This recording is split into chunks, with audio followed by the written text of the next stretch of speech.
sold my soul to the bottle. Still none of my friends have left me yet.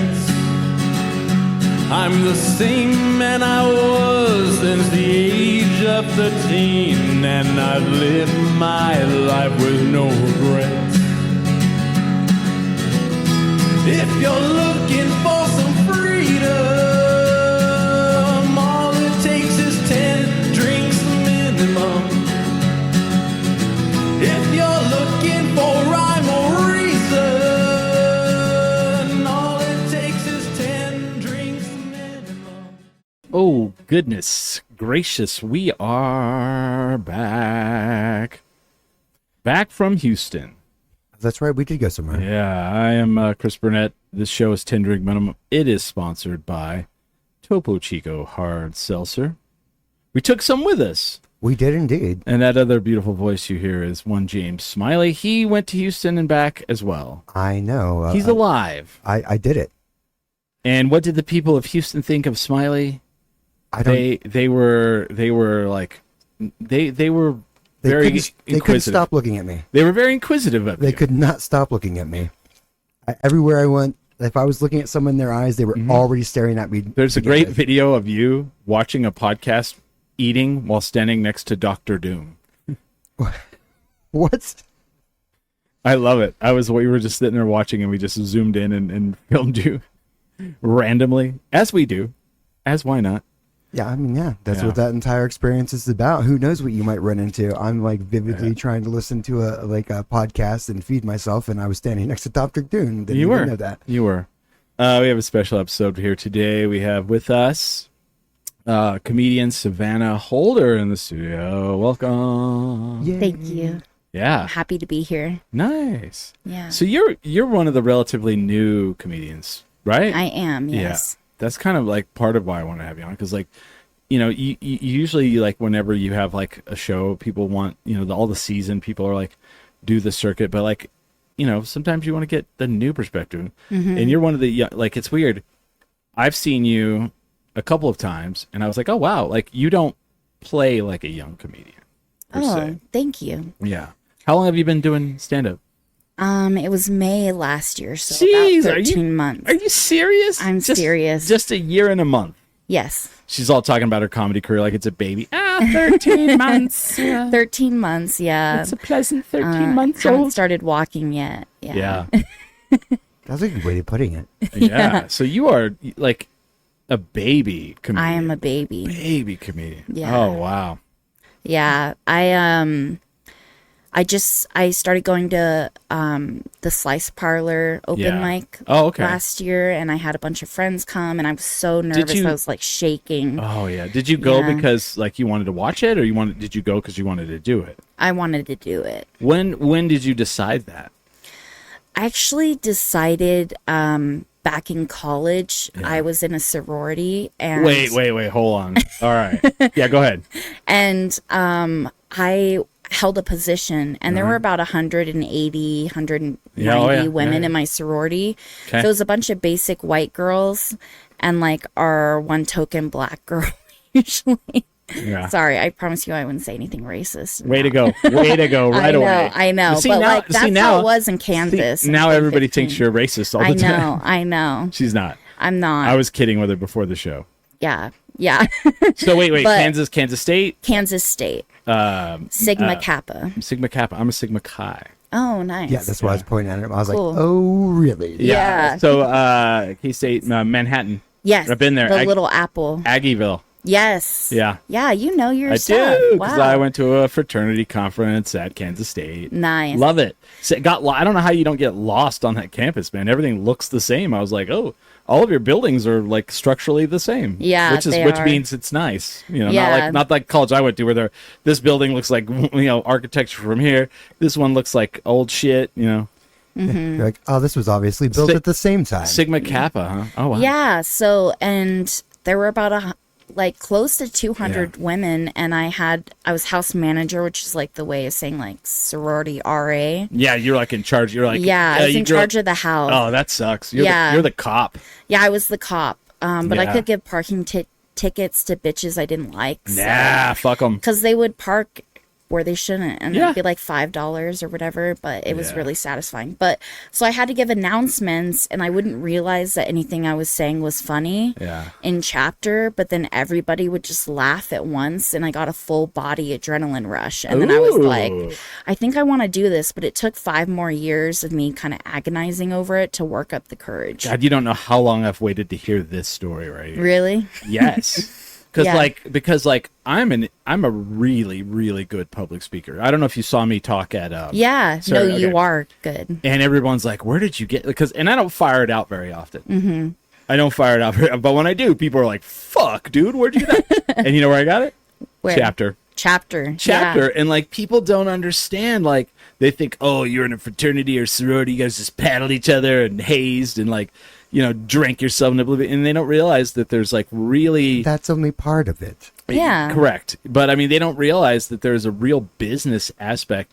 And I mean, there's definitely people in the fraternity or sorority that just are surface members. Then they're just there. Mm-hmm. You know what I mean? But if you're ambitious and you want to be, you want to move up and you want to do things, you have to like learn like, how to maneuver. Oh, yeah. In those worlds. And you have to, and then when you get out, you realize, oh shit, life is like this. Mm-hmm. It's kind of nuts. And like other things, like, I don't know, I guess fraternity recruitment isn't really like this, but like sorority recruitment was like speed dating for friends. Oh, yeah. But like you had to convince them to like you and that you weren't weird or anything, which I failed at several times. My mom was an AD Pi, Alpha Delta Pi. Oh, yeah, I know AD Pi. Which was the top house at Kansas State. Uh-oh. And I just remember I got invited back for a philanthropy day because I was legacy or whatever. Yep. I think that's the only reason why. And they had like cornhole, and I tried to do like a behind the back shot with the beanbag, and I missed terribly, and then I got cut. Oh no! Then like when you went Sigma Kappa, did you like hate them? You're like, they're our rival. No, I didn't hate them. Who was your rival? We didn't really have a rival. Who was the hated one on campus?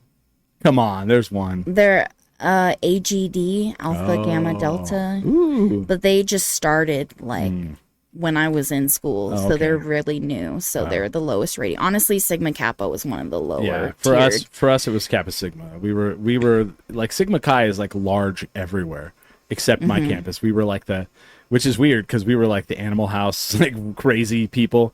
And then we would go to like the fraternity conferences, and like all of our brothers look like the Kappa Sigmas at our call, and we're like, wait a minute, this is weird. Yeah. But that's pretty cool. You would get in front of the chapter, which is a lot of people. I mean, if they all showed up to the meeting, like you probably It is a lot of people, yeah. And I mean, I'm sure there were. So here's what I probably like, and you can tell me if I'm wrong. You probably had about 50 to 60% that showed up on a regular basis, probably, right? And then like once or twice a year, you would have almost the whole chapter, and it'd be fucking ridiculously big. Yeah, it's crazy like that, Yeah. And It is. I and think your even dog likes me. she does, I'm sorry. and that's good. No, it's good. It's very good because she's not To going to bark interrupt. during the show. Yeah, she's So you- leaning against me. So you got up in chapter, and you were funny, but not on purpose. It's very accidental Yeah. for me, but then I'm trying to figure out how to harness it and like utilize it better. To be honest, I don't write anything down, and I don't rehearse any jokes. I just kind of wing it every time Every I get time? up on stage, pretty much. I love that. Wow. Yeah. Yeah. Do you like? And you've been doing it 13 months. Do you? I mean, how often do you bomb?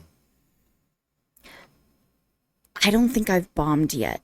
Uh-oh. A confession. I don't think I've done like meh, but like Yeah. I haven't like had a spectacular bomb. And honestly, I want to bomb so I can grow from it and start to do better. But I have not bombed yet. Interesting. Because Yeah. like bombing, it's I've never done stand up, but like I've gotten up in front of crowds and you say some shit and they don't laugh at it, and then you're like, okay. And Yeah. sometimes your friend boos you. And sometimes your fucking asshole friend in the crowd boos you. Heckles you. I misread the cues. Yeah. I You mean, know- have you been heckled? By my dad. And then What the fuck? See? and then one time With someone that a knows you. lady was like, I said something and she was like, how about telling a joke? And I was like, bitch, I'm getting to that. I was in the like starting to tell a joke. Yeah, it was my Starbucks joke, actually. I kind of have like a white girl persona, which is pretty accurate. Okay. Basic white girl. Yeah. But yeah, the joke is just that I go to Starbucks and I like, do you know what a dirty chai is? I do. Yeah, with the shots of espresso. So I like to get it with 5 shots of espresso so I can like see sounds and hear colors. You know, I'm pretty sure that's a disorder, but but yeah, so I get it and I order it, and with 5 shots I'm like, it's a dirty little filthy whore slut chai. Yeah. And it makes them uncomfortable for some reason whenever I order that. They can call HR on customers too. I didn't know that, but How does that work? Yeah, it doesn't. That was just a joke. I was like, man, this world's all fucked up. They're Yeah. like, they call your job. We're calling your job. Yeah. That's pretty good. But yeah, I was like gearing up to tell that story or joke, and Did she get up and leave, or she? no, she was just like, "How about you tell a joke?" And I was like, How about you shut the fuck up? Yeah, it wasn't even mean heckling. Really, that's the only time I've really been heckled. Yeah. Oh, So man. I don't know. and you had a good good comeback. I'm getting to that. Yeah, that's It's what I'm on the doing right way. now. Yeah, it was at Unhinged Brewing. Oh, I haven't been there yet. How is that? It's good. Yeah. It's just far out of the way. Yeah, that's why I haven't been. Like on 98th or whatever it's People on. but- people always like hit us up and they're like, "Can you guys come and check out our place?" And I'm like, "Oh, where is it?" No, that's Your voice gets all high. yeah. I'm like, I don't know. It's gonna be a no from me, dog. Yeah, it's gonna Yeah. Which it's kind of a like thing now where I mean, stand up here in Albuquerque. If I felt like there was a good centralization downtown, now I feel like it's kind of shattered a little bit with the Yeah. loss of dry heat. Yeah. So I guess you guys, I mean, and I've been seeing, I don't see as many shows like people put out the stuff like they were. I know that they are, but I just don't see it because it's not in my feed all the time. Not in your feed. Yeah. Yeah. He Dry calls- heat. He calls where I live up the hill. Whatever. It is. He lives by the Smiths up the ghetto. I lived in the Oh, university. Stabby area. Smiths Stabby Smith. There you go. on Yale. Yes. Okay. Yeah. Yeah. I know exactly the Smiths. That's you're up the hill. talking That's about. up the hill. Yeah. I go there. That's where I shop. When I hear up the hill, I think like in the foothills or something. Oh, like that's up true. Passaic Oh, or- that's See, another that's another the country. normal one, dude. Yeah. That's another country. But He calls where I live up the hill, and I'm like, that's way up. That's way up there. That's up in the Yeah, hills. and that's fair. yeah. I got you. Yeah. Speaking of downtown, Yeah. and honestly, we are suffering a huge loss with the loss Yeah. of dry heat. It really sucks, but I know I'm sad about it. I got teared up at that Yeah. thing, but at the goodbye heat yeah. get together. But I did hear, I didn't know this, but I guess I'm in the presence of the mayor of downtown. who told you that? Where did you hear that from? So I'm friends with Billy. Belmont? No, Spiros. Spiros. Spiros. Oh, yeah, I don't yeah, know yeah. how to pronounce his last It name. was Spyro. Who Yeah, cares? Who Beer cares? with Billy, yeah. No one cares about that guy. I'm kidding. Wonderful guy. So now when I do, here's the thing. Here's the story. So when I do go downtown, there are definitely people who call me that. And literally, I was downtown with a lady a couple weeks ago, and a guy stopped at the red light and goes, "Oh shit, it's the mayor!" And like so the person who started that is Billy Spiros. Yeah, he told me Yeah. the story about like, was that a concert or something? So we were at what's called Juno now, but it wasn't Juno then.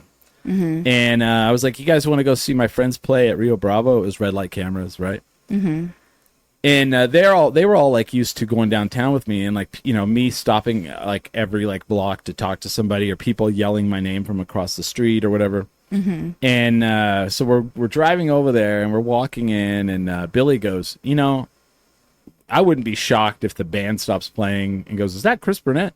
and he was joking, and we walk in, and they get done playing, and literally Barney Lopez goes, "Oh wow, is Chris Burnett here?" And like Amanda goes, "Chris Burnett," and then Chris Walsh, who was with the band at the time, said the same thing, and the whole audience turns around, and I just kind of wave, and that's when he started doing it. Yeah. Were you kissing babies and shaking hands, or shaking babies and kissing hands? Right. I wish. And like You wish. to me it's funny Yeah. And people have it's gotten so far out of hand. Like, people have hit me up and they're like, hey man, can you do something about the traffic? And I'm like, I'm not really in any kind of leadership role here. It's all a joke, my friends. And it just cracks me up because, like, people take it seriously. They're like, well, you are in a position where you could really say something. And I'm like, I can, I guess, but, you know. Can I be honest with you? Sure. Do you want to know my first impression of you? What's that? Well, obviously the glasses. They're giving 2012 hipster, Hell like yeah. mustache hanging from them. Fuck yeah. Yeah, but I was like, he kind of gives. Well, you seemed very observational and like quiet, from my interactions with you, but like you just gave me. It's the glasses. It's purely the glasses. Silicon Valley tech startup, bro. No, I know. Yeah. You look like. I don't know. it's funny you say that. We're gonna get into some of that too. but- Really? So it's Look at funny. his shoes. Yeah, your Oops. shoes. You got Vans on. You're just. Oh, see, no, the tech bros now don't dress like that, and we'll get into that. But like, I'm out of date on my tech. you are because I'm gonna culture. and we were too. Yeah. We ran into it. but so the whole, like, the story with the white glasses is there used to be this musician around town, and people would always think that I was him. And they would literally be like, hey, when's your band play again? I'm like, I am not that person. And that person had the really bad issues with women. Like a reputation problem. Yep. Yeah. And so I did not want to be seen as, like, for people to think that I was that person. So I was like, how do I stand out? So then, like, I wear prescription eyeglasses, and I was like, well, I should, like, get some that really stand out. And then I lost 63 pounds, and that really helped. But here's the crazy part. It's also branding. So, like, 2 years ago, we were in Houston at Comicpalooza, and I podcasted from there. So we went back last weekend, and this guy walks up, and he goes, hey, I just want to let you know, I saw you podcast here a couple of years ago. And it was really cool. And he goes, the only way I recognize you, though, is because of your white glasses. He's like, you've lost an insane amount of weight. So it works. Yeah. It's your signature thing. Yeah. Yeah. Definitely not a bad thing. Yeah. I realized it sounded like a huge insult when I'm like, Silicon Valley tech startup. No, not at all. Okay, good. But that kind of is a good transition. Yeah. So, like, the thing that blows my mind, have you been to Austin in a while? I've actually never been to Austin. I had never been in my life. It's been a long time. Yeah. I've been about 10 years since I've been out there. And Smiley, I want you to stop me if you feel like I am out of turn on any of the comments I make. All right. So, like, Austin used to be, from all accounts I got from other people, it used to be this cool place to move if you're a musician and you want to try to make it. And, like, there's musicians every corner, every bar's got music playing. And that's what but I'd kind of heard that it was a little, weird, so then, right? so- Keep Austin weird. Yeah. But they didn't. They didn't did keep not. it weird. They did not. So then, you know who moved there? Joe Rogan. You got it. Weird for Austin was And- also just every day for the rest of the country. Yeah. They just happened to live in Texas. Right. Yeah. So you know who else moved there? Tony Hinchcliffe. That's the second one. You know who the third one is? Elon. Kind of Elon. Yeah. So when you go down on 6th Street, Dirty Sixth, any of it, like, people kept like, are you sure? Smiley and I went everywhere on 6th Street, right, Smiley? Yeah, we went like up and down. We had to go to like side streets until we finally, like, people were like, oh, no, you want an old place? It's over there. Yeah, and I showed someone who's from Austin who doesn't live there anymore the bar we went to, and they said that's an old Tejano bar. And I said, no wonder we felt welcome. Perfect. So everywhere you go, so it's no longer this bastion of music anymore. It is a bastion of Tony Hinchcliffe right-wing comedy. Every block, there's a comedy show. Every block, there's a comedy show. People are standing in front of, like, the bars with flyers. And they're like, hey, you want to go to a comedy show? Want to go to a comedy show? Like, everywhere. You saw the Kill Tony shirts everywhere. Now, the hipster uniform now, or not the hipster, the tech bro uniform now, is those little khaki athletic shorts like a coach would wear, right? A polo shirt, like purple or green or whatever, tucked into those shorts. Oh, that sounds hideous. White New Balance shoes with white socks that came up halfway to the calf, and then the little mustache that's, like, waxed. You would, like, literally, we saw packs of 30. Oh, but they're jacked. And they're all like jacked. Yeah. Wow. Everywhere. Clones of clones everywhere. And everyone looks the same. And everyone all looks the same. eating They with their must circle parents. jerk a lot. A lot of them with their parents. Like the parents would be with them. Yeah, it was very weird. Like I have a picture, and I'm like, my friend lived there, and she was like, "Is that in the Casino El Camino bar, which is like a fucking punk bar?" It was like Launchpad. Okay. Imagine being in a Launchpad, and there's a bunch of like couples with their parents, and everyone is dressed like I just pointed out, dads, sons, and then Crazy. and then the women with the big brim hats. Wow.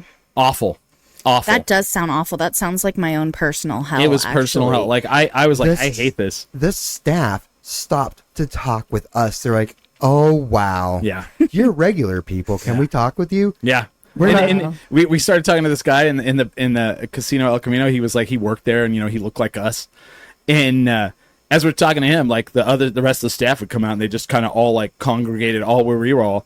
And then they were like, "Oh man, you guys want Austin?" This saying when he missed it. Like, you want the old Austin, you need to go to this bar, you need to go to this one. And we were like, wow. And they were like so excited that we were there. Like, it was crazy. It was weird. Mm-hmm. And we left, and like everybody's like, "Oh, did you love Austin?" I was like, "No, I did not. I did not like it." When you first said Austin, my stepbrother, well, my mom is getting remarried this September, and he's older than me. Mm-hmm. I've known him for like 10 years because that's about how long they've been dating. Yeah. He actually works at Sister. You might know him, Austin Morell, and then his girlfriend Kelly. Yeah. Oh yeah. I know Austin real well. Yeah. So when you were saying Austin, I don't know why, but and I was like, wait, does he know Austin? And it turns out you do. Oh yeah. So I know Austin and Kelly. No, we're talking they're about the really city. cool. Yeah. Oh yeah, it's Albuquerque. Everybody knows everybody. Yeah. But like, how do you feel about that whole movement of like that Kill Tony, that like? To be honest, I never watched Kill Tony. I'm not going to lie. If I got an opportunity to go on it, I would probably take them up on it because I'm not above selling out like that, I guess. But, hey, at least you're honest. But, I just think they're douchebags. Yeah. And well, Smiley got conned into going into one. Oh, and, really? I didn't want to. I'd never heard of it before. I knew what it was. And if like that's the only way you learn. Yeah. Mm-hmm. So we go like, in. what is This girl's like, "Just go in. You're gonna go in." And she was attractive. So Smiley's like, "Okay." This was literally the person. This was where we were going. So we go in, and right away a guy gets up there and tells a joke about immigration. And I was like, "Okay." And I told Smiley, I leaned in, and I said, "I'll listen to the rest of this guy's set, and then as soon as they switch over, we'll walk out because I don't want to be rude." Because you don't want to be rude and walk out in the middle of someone's set. We just walked out to the rest of the bar. Yeah. This was already the place we were going. Right. I didn't why not walk in and watch a show for a second? It's your fault. It's your fault. I'm pretty open-minded. Like, I'm willing to try things and, like, go to comedy shows. But, you're right. It's not a good vibe. No, I didn't want to get mad right away. Yeah. I was like, you know what? I want to have a good time. And it was funny, too, because there was, like, some bar called, Floppy Disk Repair. Mm-hmm. And I guess that used to be, like, that was the place to try to get into. Okay. You had to have the password. If you did not have the password, they would not let you in. We fucking walk in like there's nothing. And everybody, like, I posted that picture on social media. People were like, we're upset. They're like, how did you get the password? I was like, password? The fucking place was one of the douchiest places we went to. Yeah. All he said was, can we go upstairs? Like, yeah, whatever. Yeah, I guess so. Yeah, they didn't give a fuck. Yeah, they didn't give a fuck at all. I was like, yeah, this is... people were, like, shocked. Like, they let you in there? Yeah. And I'm like... Sounds like they were emotionally abstinent. They just didn't give any fucks.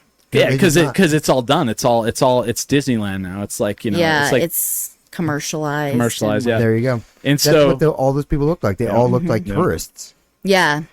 I believe it. They had like the tourist outfit on. Maybe we'll run into Joe. Yeah.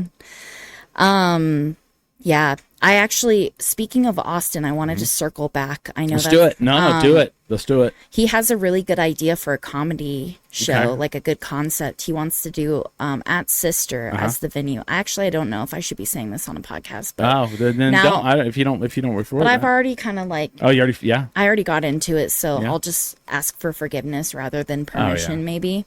but he wants to do a rockin' roast.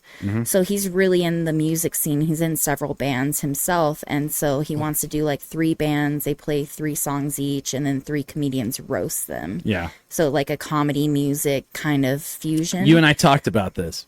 Yeah, and I think it would be really fun. Yeah, we did talk about this, and Because you were like, I'm like, you know, you do know musicians. they might get their feelings hurt. Musicians are very fragile individuals. So are comedians too, to be honest. Yeah, but you have in a to, different way. You have like when you hang out with comedians, you're gonna get shit, and you're gonna give shit, you know, and that's the love that's shown. I don't know how to explain that. Yeah, you know. It's scary. That's all I know. It is scary. I was never raised like if people were mean to me, that meant they liked me. Oh yeah. Like, and now a ton of people are like that now, and they just give me shit. I'm very bullyable. Yeah. And because I react too much, I give them a reaction, and then so I always thought that meant that they didn't like you. But I've learned now when someone gives you shit, that means generally that they like you. And the other thing too is like, and because I'm that way. If I like people, I will mess with them. And I've had to learn like, oh, you need to back off. These people don't get that you're showing them your love. And musicians though, it's like. I have to really like. It's funny because like I've been around long enough that sometimes a couple of them will, hey, can I have a beer with you? And I'm like, sure. And like a couple times that they're like, can I ask for some advice? And I'm like, sure. They're like, well, these people are talking shit about us, and this person's talking shit about us. How am I supposed to take that? And I literally told them, I said, well, if they're talking shit about you, that means that number one, that you live in their head. Number 2, they think you're good enough or important enough that they should. I said it's when they're not talking any shit about you at all, that's when you're like, should be worried. Yeah. And that's that's the case. It's like if if I see somebody and I say a bunch of hey, you son of a bitch, get over here, like like my friend Ming, like we talk mad shit to each other. And to the point that it's frightening to me. he freaks out. I don't get it. I'm like, it's also an East Coast thing. Are you guys fucking pissed at each other? I don't get this. Yeah, like Sunday, I was supposed to host a panel at the Comic-Con thing, and I go up and I'm in the media room, and I'm talking to the lady who like set it all up, and she's like, "So have you done a lot of these?" I was like, "Oh yeah, I've done a bunch." And I was like, I like to focus a little bit, but Ming, he'll come around and be like, oh, you got to interview who? And I'll say blah, blah. And he go, oh, don't fuck this up. And she's like, that's mean. Sure enough, 3 minutes later, he walks into the media room. He's like, are you ready for this? You better not fuck this up. And she just starts laughing, and she goes, he said you would say that. And it just, nice. And he's like, no, I'm being a good friend and telling you not to mess up. Yeah. I'm like, thanks. I've learned the hard way probably if I smoke weed, I think everybody hates me. Like all my friends hate me. I have 3 stages with smoking weed. Yeah. First stage, fun and bubbly. Second stage, I kind of feel like I'm on a boat. Like I feel it in my head, and I should learn to stop at that level. But third stage, prisoner in my own mind. Okay. No. And I think everyone hates me. It triggers like that fear chemical or whatever. Yeah. So I don't know why I still smoke weed. I think I like being scared. And I think that's also why I do stand-up, because it terrifies me. I mean, that's why people like horror films, Yeah, yeah. And roller coasters and things. Like it's adrenaline and But so when you do comedy, and I've had to tell people this, so they're like, we're gonna go see someone, and then before the show, they're like, oh, I'm gonna go talk to them, and I'll be like, no, you aren't. Hold up. Talk to them after. Yeah. Are you one of those people that before you're going to go up, you like are in a zone and you're focusing? No, I'm kind of one of the people that is annoying other comics by talking to them while they're looking at their notebook and trying to get in the zone. And they're like, Savannah. Yeah, I'm very. They're like, I'm trying to. They're usually very polite. Yeah. Like Gian Hernandez is a good one. Okay. He'll be like in the zone, and he just kind of like discreetly excuses himself, or he'll just go somewhere else, and I pick up on it. I'm like, oh, okay, I was being annoying, but and most performers are like that. Yeah, but no, I don't. Yeah. my zone is kind of being a little scattered and like talking a lot and being a little awkward. Yeah. I think it actually works in my favor too. Being a woman as well also works in my favor because I think it's a lot about likability and relatability, obviously. Right. But yeah, and what you were saying earlier about like people talking about you, like you should be worried when they're not talking about you at all. Right. I kind of had that experience like early on in comedy. What happened? Basically, so I went to the Funny Fiesta. I got into the Funny Fiesta and I had a really good show and there was a scout or something and I got booked at Quezada's 6 months into comedy. Oh, sick. And it was sick, but it was definitely not an opportunity I was ready for. And I do worry that I flubbed it a little bit because I had no hosting experience either and they wanted me to host. Oh. Yeah, and there was a couple of, like MCing's a little different than comp. Yeah, I mean, and it's like your material now you're like hosting and trying to keep the energy up and I had no experience. So it rubbed several people the wrong way, kind of like big fish in the small pond type vibes, like boys club kind of. Oh, yeah. And they were not happy. And like one of them was like, yeah, you should back out. You should email them and back out. And he had never seen me perform. And then he was like, I'll be at one of those shows, like almost threateningly. And then as I'm on stage at Quezada's on the second night, he texts me and Facebook messages me and I don't even know if we were friends. And he was like, this room's pretty full, huh? And I was like, oh shit, you're here. And he was like, yeah, way in the back. And I was like, cool, like enjoy the show. And he's like, does Maddie do meet and greets, which was the headliner from Wild and Out, the TV show. And like MTV's Wild and Out. I know what it is. I'm very aware what it is, yeah. Okay. And yeah, and then I was like, yeah, she does meet and greets. And he's like, cool, like COO. And then, yeah, just like, and then he won't follow me back on Instagram. Well, it's not a big deal. Like, it doesn't matter. But so that's bullying. Yes. Yeah. That's not. But honestly, I took it as a compliment. Yeah. Because I was like, if he is this butthurt about this, then maybe I'm doing something right. He's so butthurt to come to your show. Yeah. Well, here's the other thing. Like, number one, because he wants to see what you're doing. Yeah, do me a favor. Like, if anyone ever tells you, hey, you should back out of this, you should double down on it. Because that means that you are doing what you're supposed to do. And that doesn't mean they really think you're not good enough. They think they should be doing it. That's exactly what, because he even said that too. Yeah. He was like, I wanted that show. Honestly, you should have got it. Yeah. And honestly, it was great. Like, it was Maddie Smith. She's like the skinny white girl. Yeah. They call her Maddie with the fatty, ironically, because she's like a spaghetti noodle. Yeah. But is that show still on? Is that show still? It's still on. And she jokes, she's like, I get to tour as a comedian, and then every year I go to 2 weeks of Black people's summer camp. And that's her joke. Yeah. She's super nice. Like, yeah, we actually hung out all day Saturday and went to Old Town and stuff. Like, I drove her and her feature around, and she was just given like 10 infused joints.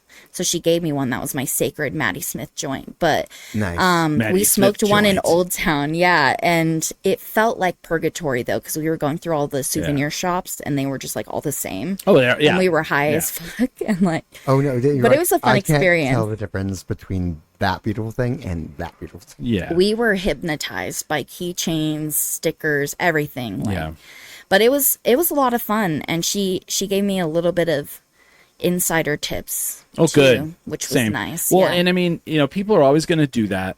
Mm-hmm. And the other thing, I didn't believe it, but he is correct. Mm-hmm.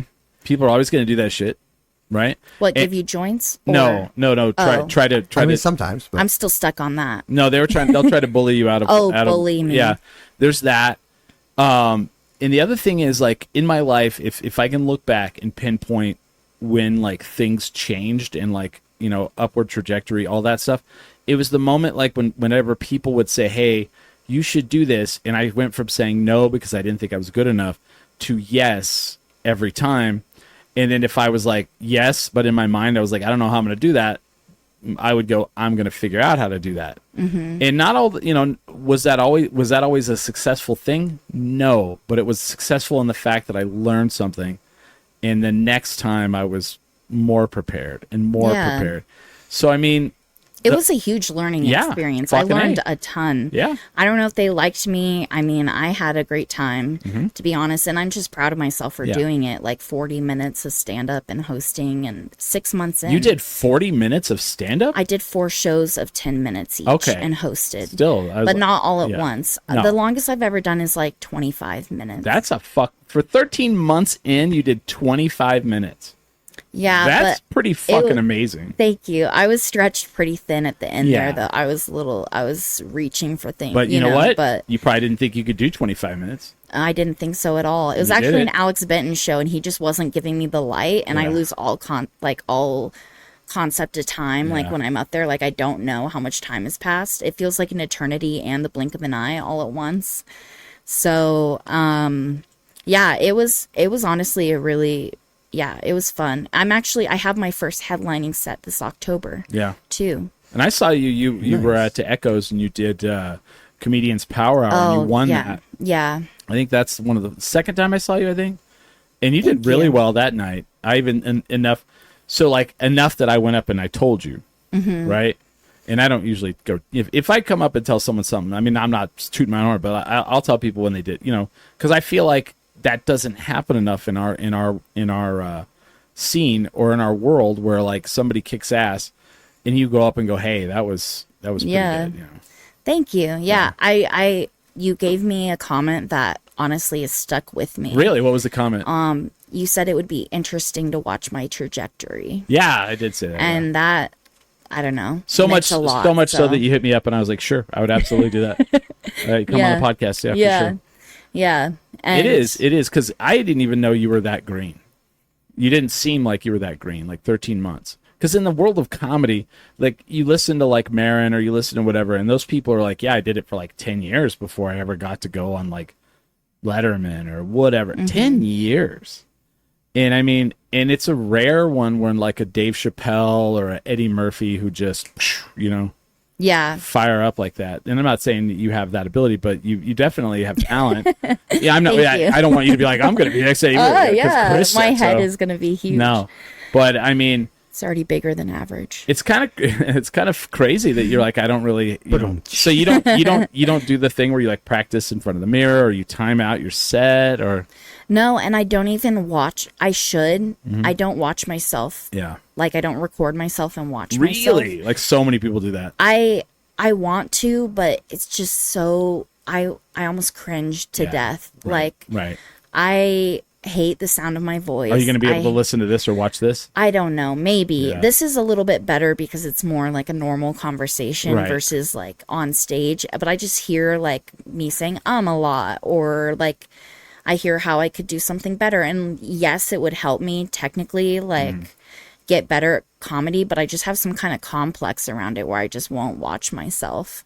I didn't even watch my Quezada's shows. I actually messed up and didn't save 3 out of 4 of them, like the footage, because they sent me the footage and I uploaded one to YouTube, but the link expired that they sent me. Oh, wow. Yeah, so I lost 3 out of 4 of those, but yeah, I do think I should rehearse and write. I think I have potential if I did that. Oh, really? Okay. You think if you did do that, you would do better? Yes. Okay. Really? Yeah. There's definitely room for improvement. Oh, all the time. Obviously. I've been doing this almost 19 years next month. There's a lot of things I could probably do better, you know? Tons of them. Yeah. Always. See, that's the thing. As a performer, if you're not evolving, then you're pretty much done. Right. Always. And if you're not nervous, it just, like, it means you care if you're nervous, right? So that's what I try to tell myself, because I get, like, when I first started doing comedy, my ears would ring and I would black out. Like, I wouldn't remember anything I said. And not black out from drinking, just from sheer nerves. And interesting. Yeah, I get, like, really panicky. I also learned I can't smoke weed before I do comedy because I lose the ability to, like, talk. And I try to find sentences as I'm saying them, or I'll forget the sentences as I'm saying them.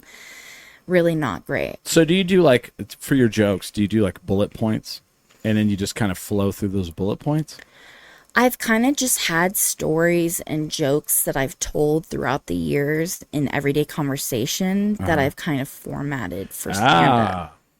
So it's like memorized, it's like ingrained. Yeah. But I don't write anything down, so I don't even do bullet points. No shit. You have nothing written down. That's Right. fantastic. You have 10 minutes in your head that you've never written down. That's like Yes. some David Sedaris stuff. Right. I mean, other than the fact that he is notorious for Yeah. just going from journals, but he doesn't have to remember it because he journaled it for years. Yeah. Yeah. It's like, this is just a story I know. Yeah. Exactly. And yeah. And I have some upcoming shows too. That I wanted to plug a little bit, if that's okay. Yeah, you sure can. So I'll be on the First Fridays comedy contest again August 1st. Is that Rusty's? That is Rusty's. I love that show. It's so fun. And then the one I'll be headlining in October is Turtle Mountain with Eddie Stevens. Do you know Eddie Stevens? Jacked British dude. Oh, OG. yeah, I've met him, yeah. Yeah, yeah. So he, it's the first like headlining spot I've ever been offered, so I'm really excited about that. And then, Congratulations. yeah, just a couple other brewery shows, but nothing major. But Do you have a website, or is it all social media? that's another thing. I need to get my social media and like stuff kind of ducks in a row because It's I don't hard. have a It's website. hard, Yeah, man. and my Instagram is kind of like half personal Instagram, half comedy. See, so so I was doing that forever, and then Holly was like, "We need to have our own like Instagram." So I created that one. So now I have 2 Instagrams. I now have to like fucking Juggle, juggle, which is fine. So I try to put if you go to Instagram and you go 10 Drink Minimum Podcast, that's Smiley and I. I'm putting very like specific like show stuff on there, and then I have my own. Yeah. So it's probably for the best. And Smiley has his own. It's Yeah. at I Papa see why Smells. they call you Smiley. I mean, I know it's your last name, Oh, okay, I was like, but he's like just over there smiling and because he knows. nice, Yeah, good vibes. I think he knows what's coming. That like we're gonna talk about Houston. I think. Houston, yeah. No, this is generally my face. Yeah. he is a smiley guy. Even, Yeah, even you're a like, smiley guy. even asleep, you'll be like, why is that dude smiling in his sleep? Yeah. It's very That's good, yeah. yeah. I mean, what did they say? It's like you get more wrinkles or something from frowning, like it's more muscle. Probably. Anyway, I don't I don't think so. I don't have a lot of wrinkles, and I frown all the time. really. I'm unhappy. No, I'm just kidding. Do you have RBF? No, you know what's funny? Here's a weird story. When I was a little kid, like I smiled all the time, and people were like, "Why are you always smiling?" And I'm like, "I don't know. I'm happy." And then now as an adult, like people called me stoic, and I'm like, "Oh, well, I'm listening. I'm trying to size up the room. Yeah. I'm trying to size up like people, and like if I'm there, like I'm at a comedy show or I'm at music, like if I've seen a lot of like local bands, and like I'll go to Launchpad. And I'll sit in the end booth, and people are like, "You don't get up to watch the bands," and I'm like, "I can hear them from here." Yeah. Now It's the best place. it's the best place, and I could sit with my friends and we could talk, and it's a great like almost like a sitcom thing where like it's that booth where people slide in and out, and we all have conversation, and if you're there, you'll slide in and we'll have conversation. Now, if there's a band that I'm like, "Oh," and I get up and I go watch, that means I'm like, "This is pretty good," Yeah. That's a compliment. Yeah. Yeah. Something like that. Yeah. But Cool. and everybody's like, you don't smile. And I'm like, well, it's the poker face of life, I guess. And I don't know why, but that's just it's just a thing. I don't know. Yeah. I smile so much that I can frown and smile at the same time. Really? Can we see it? Let's see that. Oh yeah, no, it's called the Sagittarian smile. Let's see it. Yeah, let's okay, see let me it. get up. I think that just kind of looked like my grandpa who has dementia. Like Yeah. the but- face he okay. makes. Smiley may have dementia. Never said I didn't. You know what's funny? That would explain a lot of things. Yeah. Oh, I had one more thing I wanted to plug before you guys by all means. talk about Houston. Oh, we'll do that in a second. Okay. But yeah. I'm obviously rocking a lot of merch right now because I work at Bombs Away Yeah, Beer Company. yeah.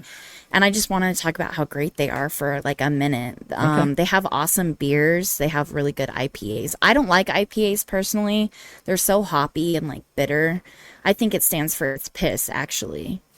Like, and you don't even have to laugh, but that's not even my joke. I saw that online somewhere. I'm laughing because I'm going to tell you a story after this. Yeah, but they have really good, like we have a jasmine rice lager right now called the Initiator. I like that. And it's easy drinking for sure. And it's just, honestly, I'm just astounded by how clean that place is, because we Clorox wipe the inside and outsides of the trash cans every night. Oh, like, damn. We double mop behind the bar, like mop twice. And it's just, I wouldn't eat in the bathrooms, but I could if I wanted to. Right. And it is just one of the cleanest I'm places going to go eat in in the bathrooms now. Yeah, it is so clean. And yeah, just the beer's good, and it's veteran owned and operated, and a little bit tone deaf, in my opinion, for like current political climate. Sure. But I mean, was founded like 7 years ago, so yeah, I went to it. I went right when it opened. I've been there a couple times. Yeah. So you've seen how it's evolved too, because they've added a lot of stuff. Yeah. They like weld and they do things like themselves. Damn welders! It's pretty cool. Yeah, and we give away stickers for free. See, it's free advertising because you should. Yeah, I had to chew out. I like how you said that. Like, I'm like, that's standard. No, bullshit. It is. But I know I found out recently that like people charge for stickers. Dude, I'm like, since when? There was a musician at their local, not traveling, not famous. They were charging $5 a sticker, and I was like, "Are you fucking really charging $5 for a sticker?" The dude next to you has a free magazine. Yeah, and I was like, if anything, $1. Yeah, but $5 for a fucking sticker. Yeah, that's too many dollars for a sticker. Yeah. They take like 30 cents to make or something like that. Ridiculous low. Yeah. Totally.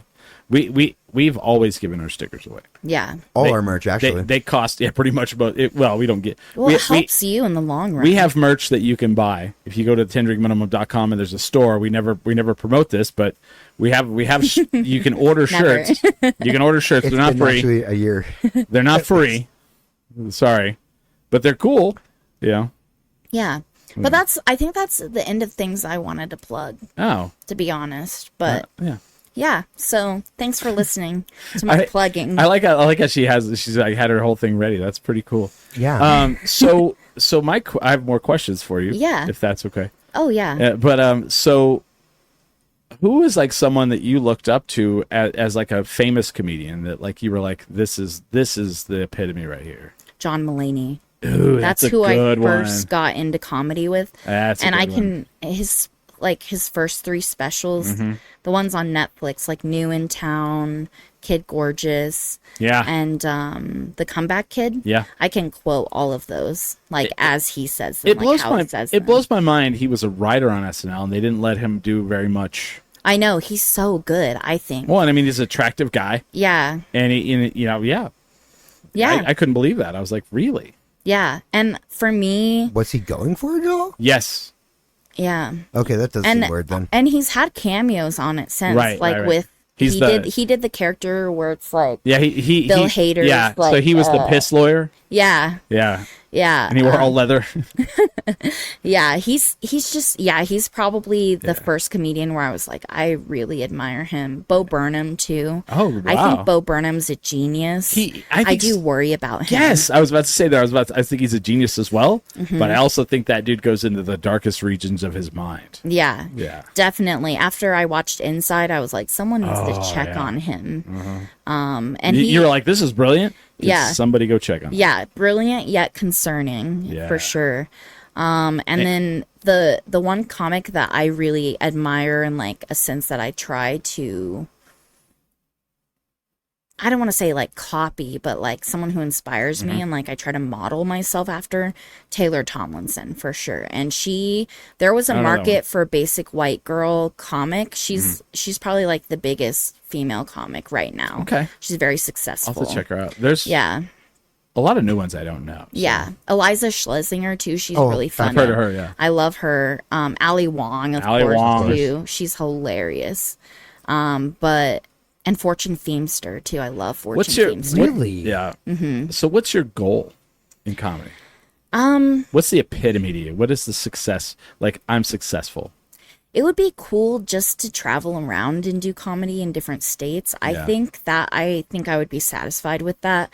I never was like, oh, I want to make it big. I want to do this or that. I always kind of viewed it as like a hobby and like a way to improve myself because like public speaking made me so nervous that I thought, I wanted to expand my comfort zone by getting out of it. But yeah, I think I don't really have like an end goal. Like, it would be awesome to make it big and do this as my career, mainly because I'm like habitually late usually, and I'm lazy and I don't want to like work. I'm like the type of lazy where I'm like, can I have a sugar daddy now, or at least a Splenda daddy or something, because I don't want to work anymore. But turns out I'm not hot enough for that, and I'm starting to get too old too. So a Splenda daddy. Yeah, maybe a stevia daddy. I don't know. I need the sweetness. Yeah, I need the sugar, but like, I just want someone to pay me for talking to them. Yeah. And like nothing sexual, just like they want my company. You missed out on the days of the 1-800 numbers where you could work there and be like, "Ooh, I love you. Ooh, I'll touch your feet. Yeah, my foot is on your face. Do some ASMR, like Yes. Yeah. I'm slowly touching the lower part of your back. Unzip that wallet. Yeah. Let me get my hand in there. Those feel like hundreds. You make a lot of money, don't you? You're successful, Daddy. Oh, all right. I can smell that automobile on you. Yeah. I could smell the Corinthian leather. I can smell the 1,000 thread count sheets on you. Oh, there you go. Yeah. Egyptian cotton. We're gonna plug a little bit before we go to break here. Okay. I am anyway. I don't know if Smiley, do you have anything to plug? The exact same things you are? Maybe not the exact. No, you are not gonna plug the same things I am. I doubt it. No, I said yeah, see? Sounds like we're already on point. We're in July. So July 12th, Almost AAA Cabaret. It's second Saturday at Comedy Corner, 2nd and Gold. They block off the whole street now. And I load up this beautiful throne and I haul it all the way down to the former Dry Heat, which is now called the Annex. And we do Almost AAA Cabaret, which is fantastic. And look at that. There's Doug Montoya right there on point. Yep. Doug Montoya is the man with the plan. He's the guy in charge there. And so July 12th, come out. I think it starts around 5:30. They have like food trucks. He says it was always the Annex. Okay. Well, yeah. All right. I wanted to point that out, but I didn't want to. Shut up. You didn't know that. Yeah, I did. That's what it's always been called. Anyway, there's food trucks. There's like some vendors, and I think last time they had ice cream. Every once in a while they have ice cream, and there was a person there had ice cream, and it was oat milk ice cream. Ooh. Which is good. I like it. Then on July 19th, Duke City Championship Wrestling come out. I think it's going to be back at the El Rey. They did it last weekend while we were in Houston. I wasn't there, but I believe it's going to be back at the El Rey. I'll get you more information about it. Doug says there will be Ice No Mo BO Pit Cream. That doesn't sound good. I don't know, but Ice No Mo Bio Pit Cream. All right, sure. Sounds great. Sounds fantastic. I'm sure it's great. If they have oat milk ice cream, I'm in. So how did he know my get ready routine? That's my. I don't know. I was trying to make a joke. Oh, God. I was like, land at all. Yo, Ice No Mo Bio Pit Cream. Yeah. Ice No Mo Bio Pit. That's part of my 12-step beauty regime. You're all littering. Yeah. Littering or regiment. In. Yeah. I said regime. Lincoln like I'm lawyer. A dictator. Lincoln lawyer. You're doing all that. Yeah. Yeah. I don't know what pit cream is. Cream for your pits. Yeah, we're aware you don't know, Smiley. No, I'm just kidding. I thought I smelled something. No. Oh gosh, remind me about that when we come back from the break, and I'll. Okay. We'll talk about the Comic-Con and the body odor because there was a definite situation at one point. A noticeable stench. Yeah. And so we're going to take a break. We'll be back for the second hour with Savannah Holder. and our stories of Houston and all of our stuff that we didn't tell on Ming Chen's podcast from Coral Sword. I think we may tell some of those that people didn't listen, but that's live on our 10 Drink Minimum Underground page on Facebook. So if you haven't joined that, you can go in there and watch the Coral Sword show we did Monday morning. Smiley, was that cool or what? It was great. Yeah. It was that was such a fun place. Our friend Ming, he owns a coffee shop / tabletop gaming place / podcasting studio. It's a game house. That's really cool. With one of the former Astros. Oh, cool. Who's also a big gaming nerd. The Houston Astros. Yeah. I know sports. Oh, your boys in the chat. Beer with Nerds. Nerds. You're the nerd. Beer nerd. Yeah. I like beers. Blah. I hang out with other beer nerds. That guy. Yeah. Whatever. I know these hops. Right. We're gonna take a break. We'll be right back. With that, we are 10 Drink Minimum. Oh boy, we're back. We're live. It's the Billy / Wavy Hour. Huzzah. Smiley's in the studio with us. Are you, Smiley? I am. Are you mentally with us? Sometimes Saturnine with, yeah. Okay, thank you. We have comedians. Well, maybe we do. Hold on, let me fix you. It's my fault. You got up. What happened is you got up and it was like, oh, where are you going? And it followed you. See? Oh. It followed you standing up and out of the room. Yeah. There you go. Okay. Yeah. Nope. It's my fault because it tracks you. It's like if you move it left to the right, it'll follow you. I see. Okay. That's cool. Watch, move left and right. See? Whoa. Yeah. Right. That is pretty cool. Yeah. So, so we're back. We're back in town. We were gone. I went to some shows Friday night. People were like, "Oh, you're here." They thought I was still out of town. Mm-hmm. So Smiley and I drove to Houston. An actual road trip, How many hours is that? Blast from the past. 12 hours and 45 minutes. Texas is too big. It shouldn't be allowed. Oh my God! All right, wow. Because we told this when we were there, and they looked at us like, "So, all right." Now, let me see if this hits you differently. Mm-hmm. So from Lubbock, Texas, which is like next to New Mexico, right, to Houston, we only saw 2 license plates that were not Texas. Mm. Is that crazy or what? It is crazy, but also it doesn't surprise me because Texas is like the most brand loyal of the states. Right. Like Texans fucking love Texas. Well, but I mean like, here, there's no way you're going to drive from Clovis, New Mexico to Farmington and only see 2 license plates from other states. Impossible. Maybe people try to stay out of Texas. I think that's where we're going with on this. Like, that means people are like literally driving around. Because you'll see Arizona, you'll see Colorado, you'll see Utah, you'll see Texas, you'll see California. In our state. In our state. Like, we only saw 2 other vehicles. You'll see Texas here, too. That is kind of crazy. Yeah. I see. Texas, I'm picking Louisiana. up what you're putting down now. Yeah. Also, Lubbock, Texas, unfriendly as a motherfucker. On the way there, unfriendly as fuck. On the way back, unfriendly as fuck. Unhelpful on the way back. Unhelpful. Yeah. I think that guy was he was trying his best, but I mean, I'm not going to lie. I did a thing. I Karen'd. I saw it. I Karen. Smiley watched me have a meltdown in a Quality Inn, which is improperly named. One of the filthiest motels I've stayed in my life. Yeah. So our friend Ming was like, "Oh, you guys don't know where you're staying Monday night?" And I'm like, "No." He goes, "Download this app. It's like after 5 o'clock, they just want to fill rooms, so you'll get like cheap motel rooms." So we do this, and we get a room for like, because it's after 5 on a Monday night. No one's got, if they're not filling up, then so we get a room for $57.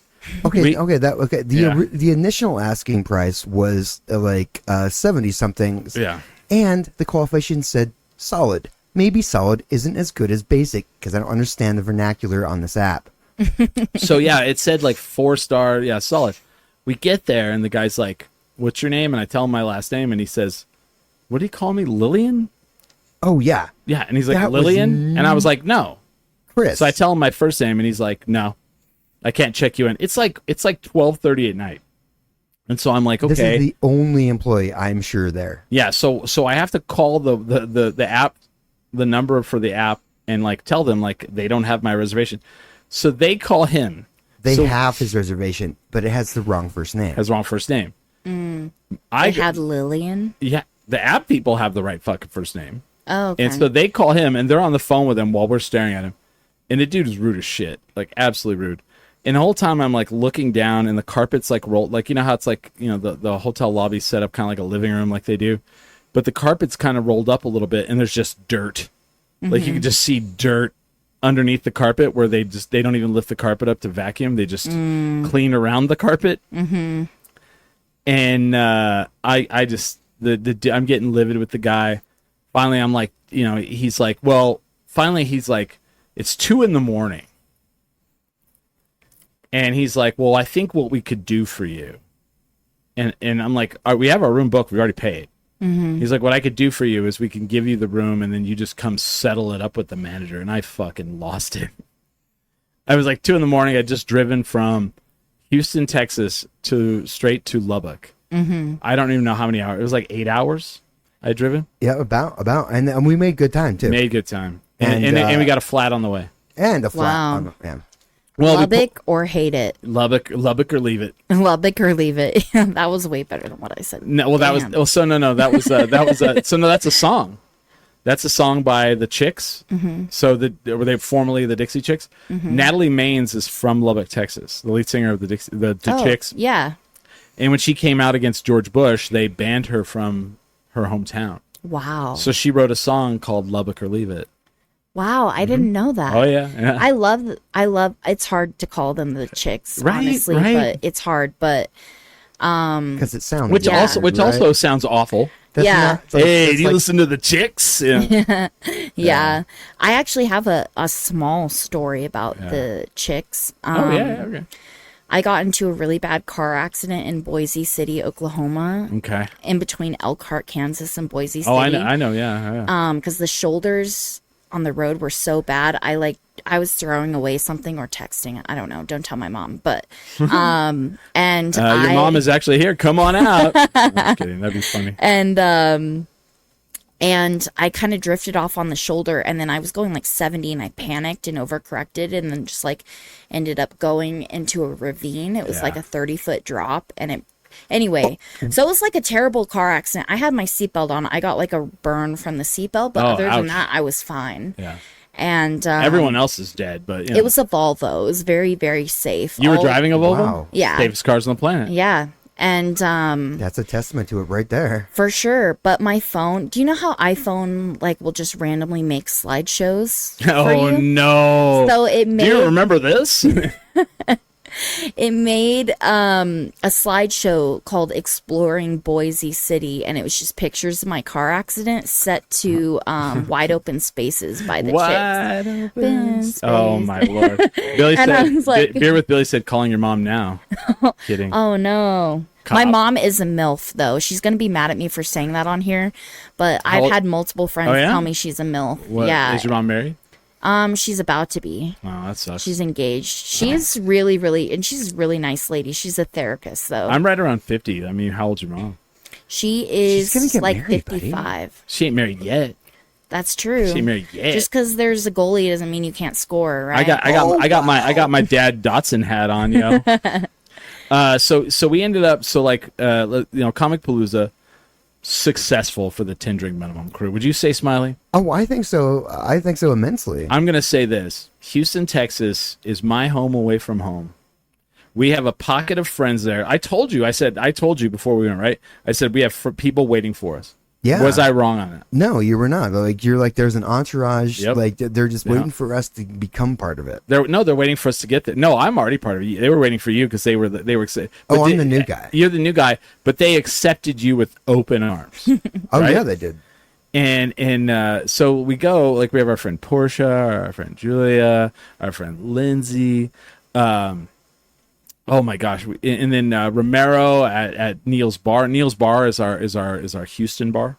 Okay. They had And- some karaoke there. Yeah, we did karaoke there. But so we go and then Kerry Gordon. I want to thank him for bringing me back. I was supposed to go last year. It would have been my second year last year, and my gallbladder died. I had to cancel my flight, cancel the whole trip. Like the day of, right? Or The day before. Oh my the day before. God, I was in the hospital. Gall.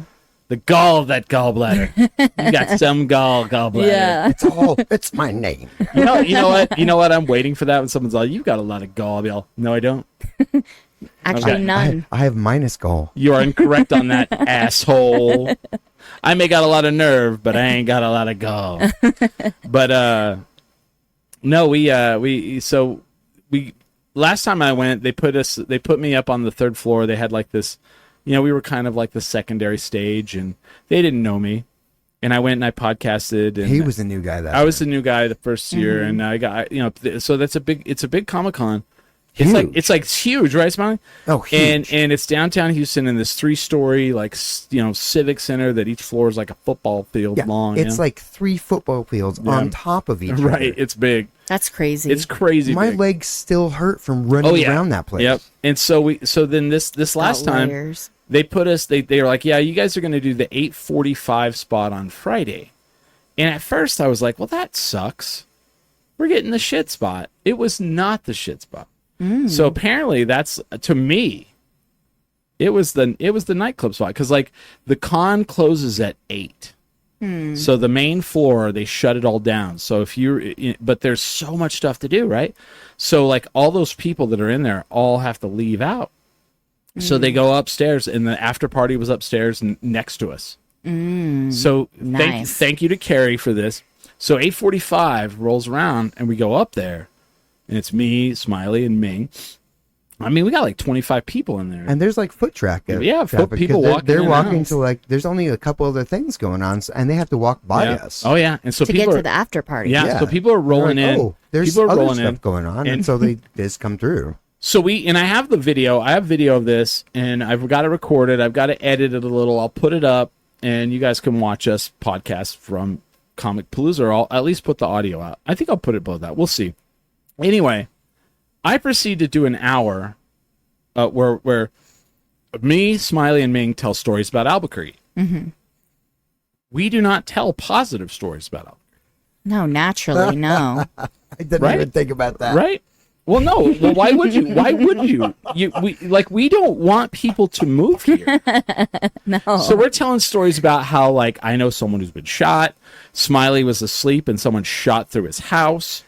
And you go to Smith's and you get stabbed. Now it's called Stabby Smith's. Yeah.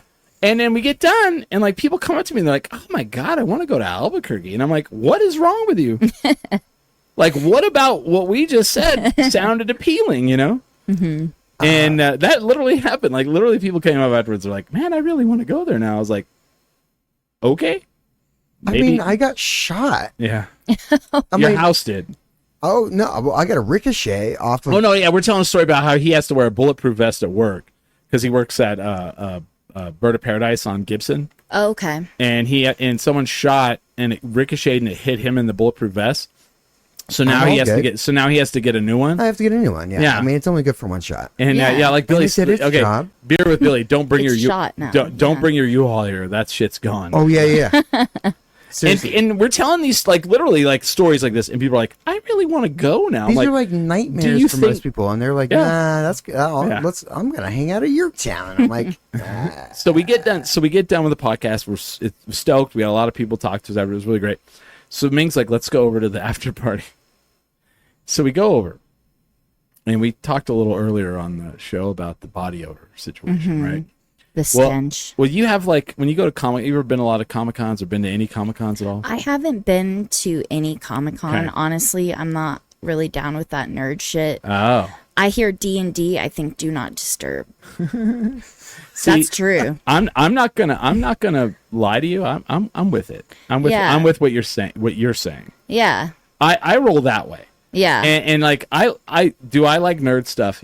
Yes. Do I like Star Wars? Yes. Do I like Lord of the Rings? Yes. Do I want to stand in a place and talk to a guy about it? Not really. And I like pro wrestling. And do I want, and I will stand and I will do it. Yeah. Because I do get into it. But like, anyway.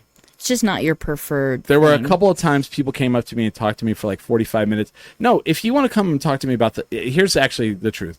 If it's Lord of the Rings, I'll talk about it. If it's wrestling, I'll talk about it. But it's when it's something I don't know shit about, my eyes just glaze over as people are talking about. I don't know what Naruto is. I don't know what fucking Avatar: Last Airbender is. I don't know any of that. Anyway, a lot of those people don't wear deodorant. They don't go out a lot. Yeah. So we go to the after party where it's I like... could have told you that. I haven't even been there. Oh, no. I went to a con. I was at a Comic-Con. It may have been this one here, or it may have been that one there, where it literally had a sign that says, please put on deodorant. I'm not kidding. There was, at one of them, there was a sign. So we go up to the after party, and the after party is like this big ballroom. I didn't notice. I was chain smoking the whole time. He was. So there's this big ballroom. And they're doing like they have a DJ and like it's awesome. Like they have them on the stage and they have like these big LED like You're missing like the light up dance floor. I was getting there. Let me paint the picture, man. There's a light up dance floor. The DJ behind them has not only an LED screen, but like they have like these like different like art pieces that are LED and they change and all that. And it's amazing, right? I walk in the door and the body odor goes bam right in the mouth. Like no, how dare you try to come in here, you fucking idiot. Like I have my mouth open and body odor just punches me right in the mouth. I'm like, fuck. I was like, oh. and it's Houston, so it's like humid. So it's like humid, sweaty, nasty body odor. It. Yeah. You taste it in your mouth. Like it leaves a little film in the roof of your mouth, you know? I don't think I was dry the entire time I was there, man. So we get in and like the whole room is like one it's like one Take big a shower and just wet the whole rest of the day. It's one big room, and so Smiley is always like 30 steps behind all of us because Ming Ming's walk is like some people's jog. Oh yeah, dude. He's fast. He can roll. He Ming's business. I like that. Thank you. So we get in there and like literally over to the right, there's like a main bar where there's like a line of people, and over to the right there's just literally like this like roped off area, and it has a small bar and then like a couple of tables and couches. That's the VIP area.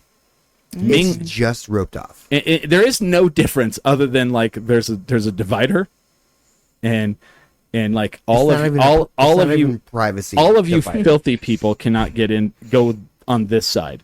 So Ming goes over there because he's a guest. And he goes to the security lady and he shows her his badge and she goes, "This is for VIPs only." And he goes, "I'm a guest. This is above the He's like celebrity. I'm a celebrity guest. Talent. I'm talent. This is above that. Talent badge. And all of a sudden she clicks and goes, "Oh, okay." And like I'm right behind him and I just point at him. I go, "Yeah, I'm with him." And she goes, "Okay." And they go in. And like Smiley's way behind, so he finally catches up and they won't let him in. So then Ming... It's a dance party. I had to stop and dance for a second. He did. And so Ming... I just met you, but that seems pretty on par for what I know about you so far. Yeah. So then Ming is like, "Well, I have a badge for him." And the security lady's like, "Well, he needs to have it." So he hands it to Smiley and she goes, "He needs to clip it on." It was like, what the fuck? I had to clip it to my lanyard before she left. I was like, oh, like, honestly, like I need to... Everyone watches you do it. You're like a little nervous. and I'm like, yeah, this is... And literally, it's just literally a rope between the two of us. And then Smiley gets in and he goes, "Well, I don't understand what is good about this." I was like, "Well, we can get in here and other people cannot." I'm like, I still have to pay for my drinks over on this side, too, right? Yes. That seems weird. But you didn't have to wait in line to pay for your drinks. You know, right? Oh, that's a perk, yeah. Right? I never had to. Now, there's this dude out on the floor serving people. Break dancing like no one's business. Oh, man. Like, He I was is like... smoking fools. I was like, he just cleaned it out. I'm like, I'm going to slam this drink. Yeah, and there's people are like room. clapping, and like they did the thing where they surround him. The best part is he goes into the handstand and then he does the head spin, and his feet are up in the air, and you can see the ankle bracelet. A little anklet. Yeah, his what do you call it? The probation. Yeah. Yeah. You're on probation. And my friend, our good friend Junior's all, "Does that guy have an ankle monitor on?" I'm like, Yeah. I He think got so. a monitor on his ankle? Yeah. Sure enough, he gets done. He bolts out the door. Oh, And we're- like runs. He's like, I messed up just now. Well, I feel like here's what happened. The guy's like, "Well, I'm gonna have to pay for this in the morning, but I cannot not go and serve these fools." Yeah. I got to show them what's up, and I'll pay the price, Yeah. It's like consequences later, dancing now. He was out the door. And I was impressed, and like I was a little unhappy because I wanted to challenge him. Are you a good dancer, Smiley? I'm a fucking great dancer. He used to be an Aztec dancer professionally. Yeah. I was What's an Aztec dancer? I was a professional dancer for 20 They years. dress up like Aztec warriors. And Okay. I've saw it once. And I feel bad because I should have seen it more times. Yeah, no. Chris is under. I was a professional dancer for 20 years. I specialized in Aztec dance. I was in an Aztec dance group for the majority of that time. But I went to school for Scottish folk dance, ballet, and I did like professional ballet for 5 years. Aztecs is the one that lasted the longest. Wow, that's cool. I like Beer with Billy's joke. He called the ankle monitor the Albuquerque Fitbit. That's good. That's good. That's good, right? I've never heard that. Yeah, that is pretty good. I'm a terrible dancer, by the way. I cannot. You know how Shakira's hips don't lie? Yeah. Mine are pathological liars. Oof. They be telling lies. They actually. I didn't think that joke out in advance, No, but that's pretty nuts. No? They don't even tell lies. They just don't say anything because I can't dance, and then I'm too self-conscious in my own body. What's so I your have to go-to? get so drunk. Are your hips The robot? Are your hips Really? Yeah. Are my hips what? mute? Yeah, they're mute, deaf, dumb, and mute. Yeah. My hips are Helen Keller, man. They're Helen Keller. Yeah. Yeah. I have to get super drunk in order to be able to dance, and then by the time I get drunk enough to dance, I can't physically dance because I'm falling. So yeah. So we end up leaving. We leave that place, right? No. I liked it. I like that. So we end up leaving, and we end up going to. So we have to go to the new. So Neil's Bar was this old bar in Houston. It was like a nerd bar. You go in, they have The Simpsons playing on one TV all the time. It never stops. One TV they have a little TV that sits next to a booth, and it's like a CRT TV. The old two TVs. It has the VCR, or no, it has a DVD player in it, and it's just always Heat. The movie Heat. The movie Heat. Yeah. And then with Al Pacino. Robert De Niro. Yep. And I've seen that. It just plays over and over. And then they always have they had Deadpool on, and they had Spaceballs on at one point. But then they have like a whole rack of new comic books that you could just go read while you're there, right? And then there's video games. Well, so I guess they wanted to build a freeway where the old one was. So they tore it down, and then they gave the owner money, and he moved, and he built a new one. And it's hilarious because the new one, someone described it perfectly. They're like, this is if they made a movie about Neil's Bar and they rebuilt Neil's Bar from memory for the movie. So everything looks right, but it's way too new and nice and clean. You're like, well, these booths aren't tore up, And so we go, and of course we love it. And our friend Romero is the door guy 5 nights a week, and he's like kind of like he's one of those door guys. You're like, I'm glad we're friends, right? Yeah. And he Ming watched him beat a dude up one night and throw him out the door, and he's bigger than both of us put together. Oh yeah. And so we had a couple beers there. Then we go to this. Where else did we go? We go to this place called Nickel City, and it's down the road, and it's amazing. And we got chewed out by the Uber driver because we got an Uber. He's like, you could have walked. I've never been chewed out by an Uber driver. Where he's like, you guys could have walked. You could have walked. You don't need my services. Yeah, and but we were trying to make it before last call. Yeah. I mean, speed was important. Yeah. Like so we getting get there, in the door was what we needed to do. And it is the most great. Like, we have this Malort here. Malort is known as. Do you know anything about Malort? Malort. Hold on, let me think. Do you do sounds shots? familiar. Do you do shots? do shots. Do you want to do a shot of Malort? Yeah. Smiley, will you go get shot glasses for us? I have. I've never turned down a shot. Okay. Malort, isn't that like? Is it whiskey? It's low octane. Oh no. What is it? It's low octane. It's a liqueur. A liqueur. It's from Chicago. Okay. There's shot glasses in the sink. Just wash them out. So it's known as the worst tasting alcohol. Oh, really? On the planet, yeah. So we're gonna do it. And it's my tattoo. It's my tattoo on my arm. Oh, nice. Yeah. So we go to this bar, and like it's the one place outside of Chicago that I've ever seen where like they fucking revel in it. Because Chicago, everywhere they revel in it. So our friend Junior from Canada had never had it. So we tell the bartender, like, this is our friend Junior. We're going to do shots more. He's never had it. And the bartender is like, really? Hold on. He pulls out this little podium. Oh, no. That lights up. puts like a little, one of those small little bourbon glasses on top of it. Pours the Malort. And has a glitter that he sprinkles in it. Which, once you have it, you'll be like, I don't know why they did that. And then sings a Malort song that I need to find out. And it was fucking phenomenal. And I was like, this is fantastic. Wait, I have a question. It might be a dumb question. May not be. It may not be. Does Malort have anything to do with ducks at all? No. Okay, am I thinking mallard? Yeah. Oh, okay. And that's fair. I don't know why I heard Malort and I immediately thought of ducks. Yeah. So this bar, like I took a picture of a sign, of the sign, and I was like, whoa, this is in Houston? Because like they don't have it all over Texas, but apparently they have, in Houston, they have Malort. And because like with Ming, it's a thing with all of us. None of us like it, but we love the idea that it's just not good. You know? Should I try to take the shot with no face? Should I try to keep a straight face? I kind of want to challenge myself. Okay. The sign outside of that place says, "Do you want to defy gravity? Try Malort," which is not true. It's not heavily. But Beer with Billy said, "What is wrong with you?" Because we drink it. And so after that bar, it's like late as shit. We try to go to an after hours place. We end up walking there, and they won't let us in. And that's a thing. And like we found out in Austin, we found out in Houston that there's after hours places. They're not legal. It's like a speakeasy. Almost. Yeah, and like some of them will charge you like $70. Holy cow! To get in. And if they don't know you, they won't let you in. And so we went to one, and they didn't know us, and they wouldn't let us in.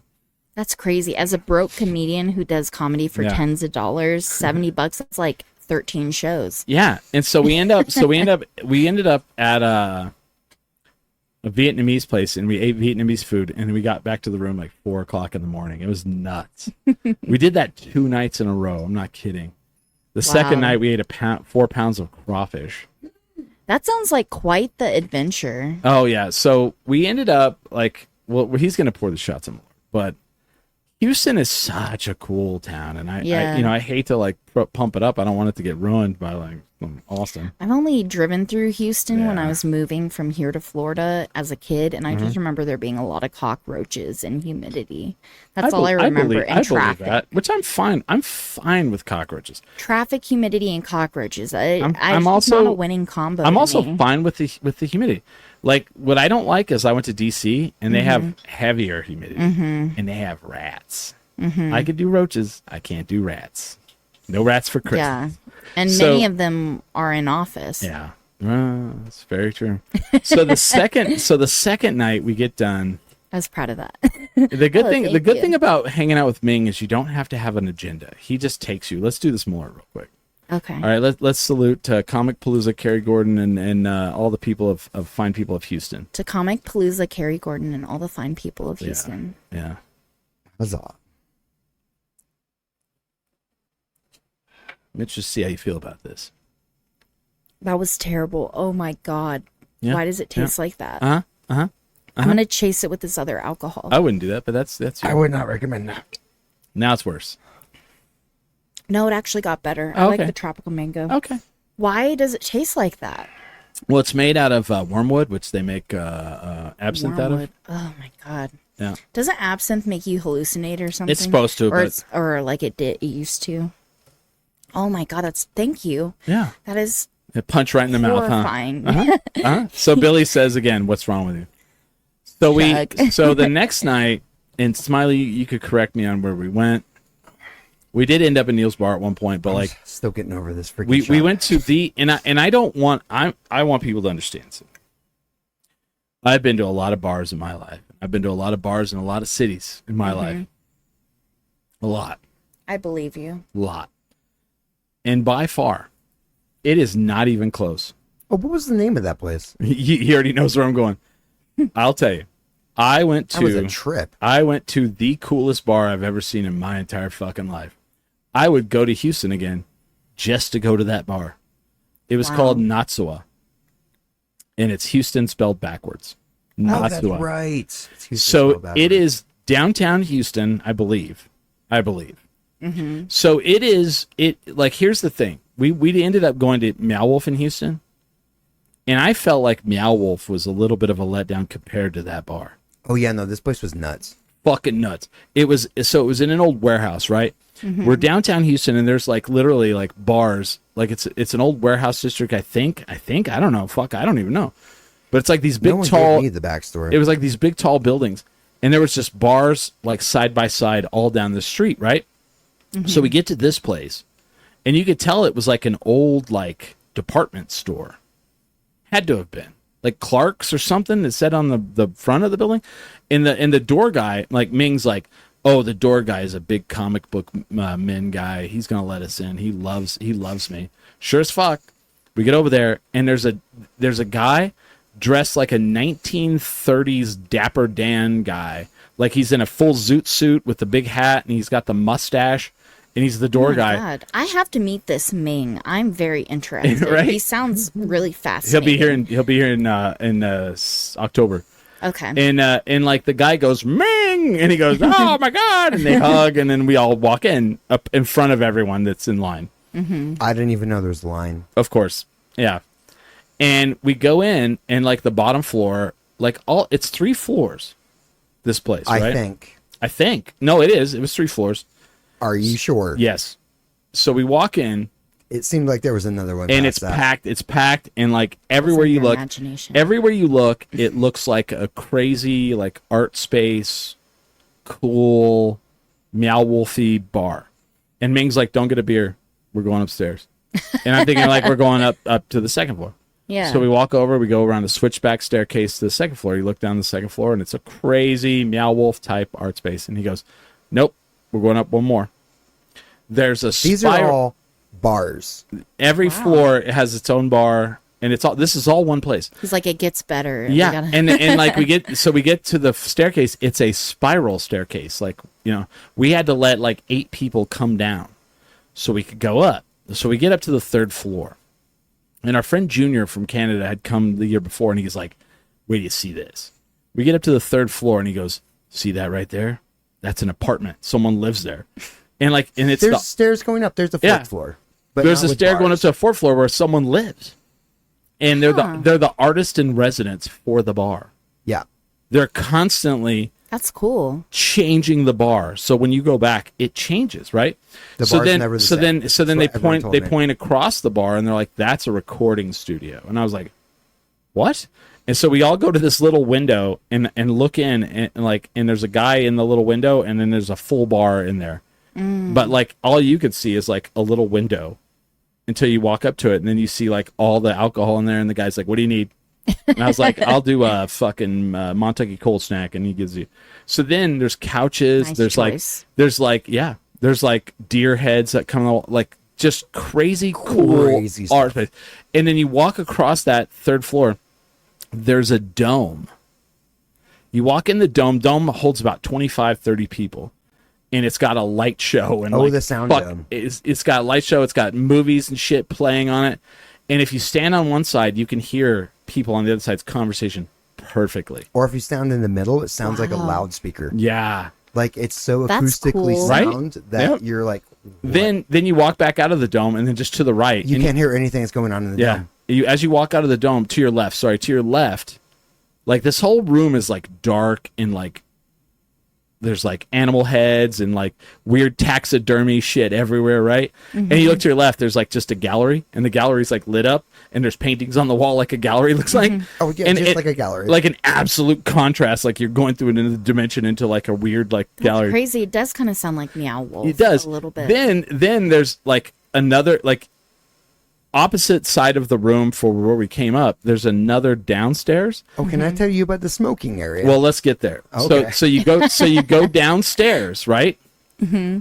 And it goes down to its own other room that's separated on the 2nd floor. You have to go up to the 3rd floor, go across the room, go down another staircase, down, and that's the only way you can get to this room. It's another gallery that has a window down into the bar next door. Not the bar that you went Not through. the bar that None you're of the bars in. that you went through. This Someone place else's sounds bar. like a fire hazard, to be oh, honest. absolutely. If there's a fire, 30 Where do you people. go? There's only 2 exits. One's a spiral staircase that Kind of can sounds only... like Effects a little bit. Effects is a fire hazard for sure. Yeah. So then you go back upstairs and next between the gallery and the dome is like a living room setup that reminds you of like a cabin with like lots of dead animals that are stuffed all over the place, and then a little window with a small balcony where 2 people can smoke. This is a balcony made for plants. Yeah. Just plants. But it's Okay. been reinforced so Yeah. 2 people can sit out there and have a cigarette. Yep. And that's Yep. it. That's That the sounds smoking area. pretty fun. It was No, it fucking was amazing. insane. It was fucking amazing. So the whole time, so like You just made a new all right. friend? So everyone we're with, I needed to have So- some cigarettes. so we have like 10 people with us everywhere we went. And like anytime, and Smiley dips out a lot. Smiley's a dip out guy. I don't And understand what that Irish goodbye. They No. don't- they don't say that. He just goes on his own and like, I do so, that too. So everybody would be like, what's the deal with your friend James? He's kind of crazy, right? Like he's interesting. And like our friend Junior from Canada was really into like he was like James was like an enigma to him. And he was like, man, your friend James, man, I don't know what's going on there. He's like, it trips me out. Then like James is out smoking and he goes, oh, he's about to be done. Let's see if we're all sitting here, if he even sees us. And like Smiley's like walking by and he like completely walks past us. And I was like, and I told Junior, I was like, he's not going to see us. We'll have to yell out. And we did. You know him pretty well, it sounds yeah. like. Yeah. But they loved it. They were like, oh my God. He was like in it, like he's an individual. And a lot of times you go to these places, there's so much conformity. When you see someone like James, who is just not so much like trying to be an individual, he just is. Yeah. James isn't trying to be an individual. If you're trying to be an individual, you're not He one. just You're is. also conforming in a way. Yeah. This is just my inherent laziness coming out. Why aren't you like other people? Right. It seems like too much work. But like after we left there, everywhere else like was just watered down. I was like, what the fuck was that place? Oh, that place was amazing. And they were Yeah. Sounds awesome. It was fucking amazing. It's called Natswa. It's in Houston. Natswa. And it is goddamn. And of course, Sarah and Kelly, because Kelly's from Houston. They Yeah. were like, you finally got there. I miss Sarah and Kelly Yeah. a lot. And then we ended. we do too. And then Yeah. Sunday night, I think we pretty much just ended up back at Neil's. Where did we go? We went to. We went back to Neil's bar and we sang. We did karaoke. Yeah, we ended up at karaoke, but it seems like And there was some goddamn ringers in that room, you know? Oh, Don't you I- hate when you karaoke and it's just ringers in there, you know? yeah, I Like thought people who are really good? Oh, yeah. Oh, okay, because I don't do karaoke. I can talk into a microphone. I cannot sing. See, I don't even sound All right. good in the All right. shower or the All right. car. so I'm you 20 years ago, totally. Really? Hated karaoke. I'm not doing it. Not doing it. All my friends are musicians. Fuck this. It's terrible. But see, when someone has a Grammy record and they're singing, I'm like, I have to follow that. yeah. But see, that's not the point. And it took me a long time to figure out that that's not the point. Yeah. The point's not to kill it, sing, and and some people do.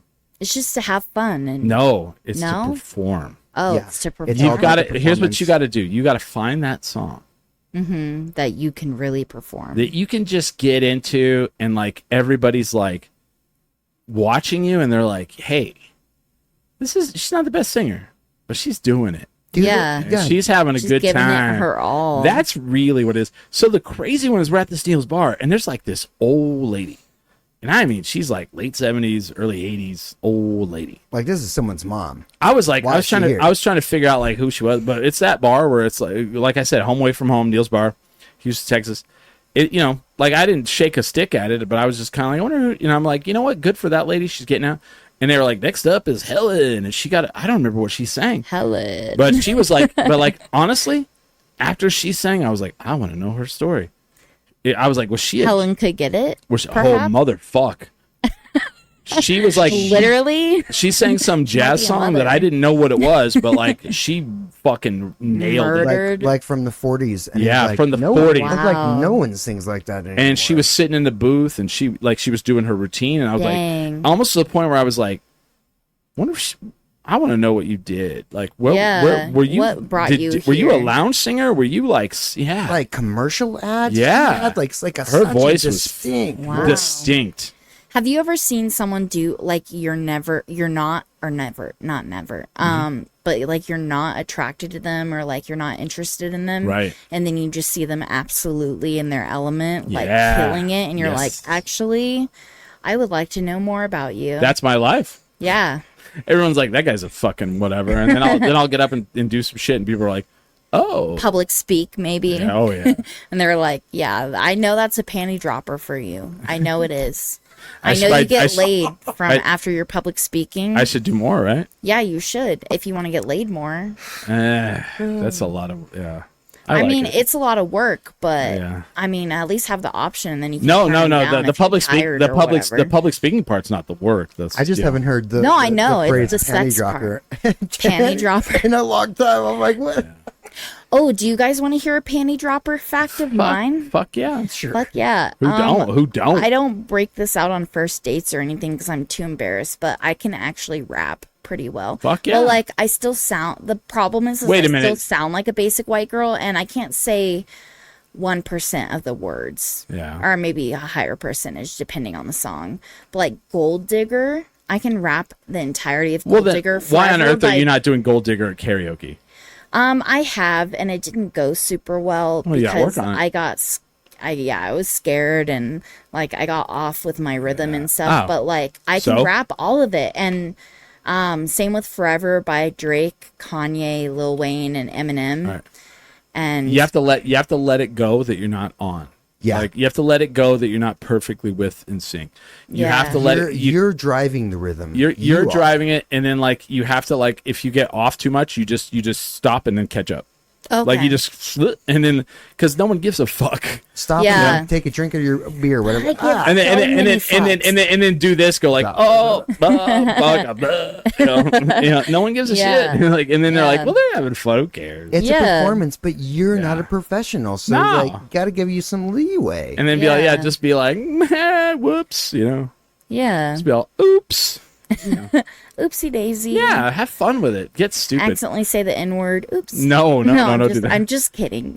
See, That we- was a joke. We did it on Sunday night, and I don't know how Smiley was, but my voice was blown out more than it is right now. My voice is very blown out right now because of allergies. But Sunday night, I could barely talk, and we sang. Well, Ming that- and I did Teenage Dirtbag. Yeah, you had backup. Yeah, Like between the two of you, and Ming's voice was blown out too. yeah, we both were blown out, and I did the female part of Teenage Dirtbag as well. Death metal songs like the Purple Heart or what? I don't. Like I don't metal. Oh no, that requires. MEDA. But see, here's what I think. Here's what I think is better. I did Depeche Mode Yeah, he did Depeche Mode, because Okay. my voice was and people already- cheered him. But here's the thing: do something that's not only not you, but it's like as far away. That's why I rap.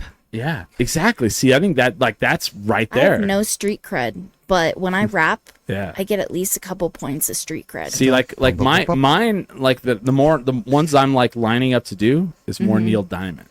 Ooh, Hello okay. again, hello. You know, just Ooh. call to let you know. Keep You know? working on it. Wow. See this guy. See, I don't care. I don't care that he said that. I'll still do it. Everywhere around the world, you know, I'll do it. That one's a little better. They're coming to America There you go. today. Do that one. I'm singing the other one just for you. See, now I want to do it to spite him. Spite's a powerful motivation. Yeah. Oh my god, I'm so glad I'm here, you guys. Sorry, I've had enough alcohol where I'm feeling sentimental, and like I've done a podcast before, but I don't have much experience with podcasts, and it's really fun. I Thank really you. like it. I appreciate So that. thank you for having me again. Yeah. You guys have been excellent course. hosts. Like when and- people get nervous, I'm like, don't be nervous. This will be fun. We'll have a good time. Mm-hmm. We'll hang out. We'll have a good time.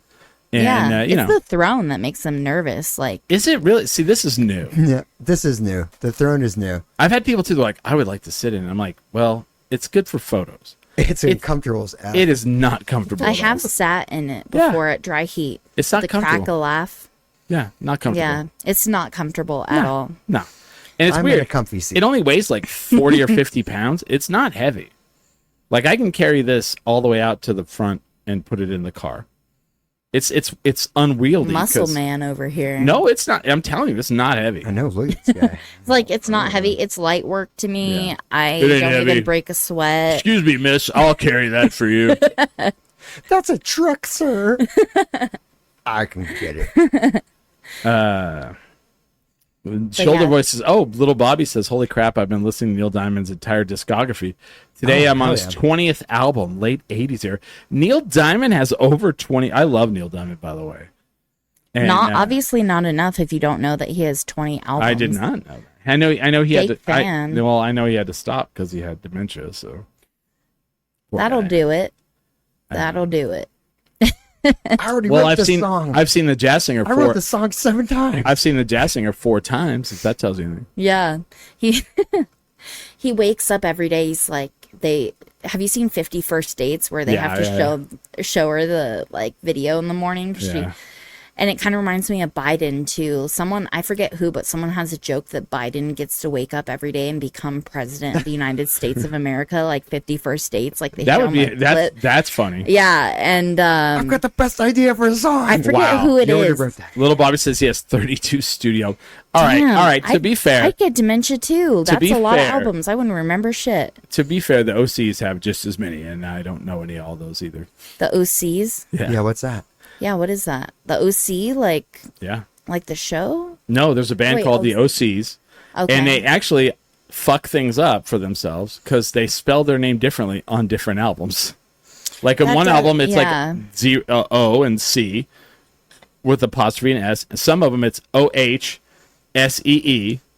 But they have he has They're trying to be quirky. yeah. But I've seen the OCs. They're very well. See, you guys aren't hipster enough, guys. You don't know who the OCs are. Clearly not. Yeah, I don't I know. really don't. You guys seem hipster enough with the glasses, both of you. You're giving John Lennon vibes, like I said during the break, with the colored glasses and the sideburns. So and he you're wears giving his me- glasses to make fun of me. hipster.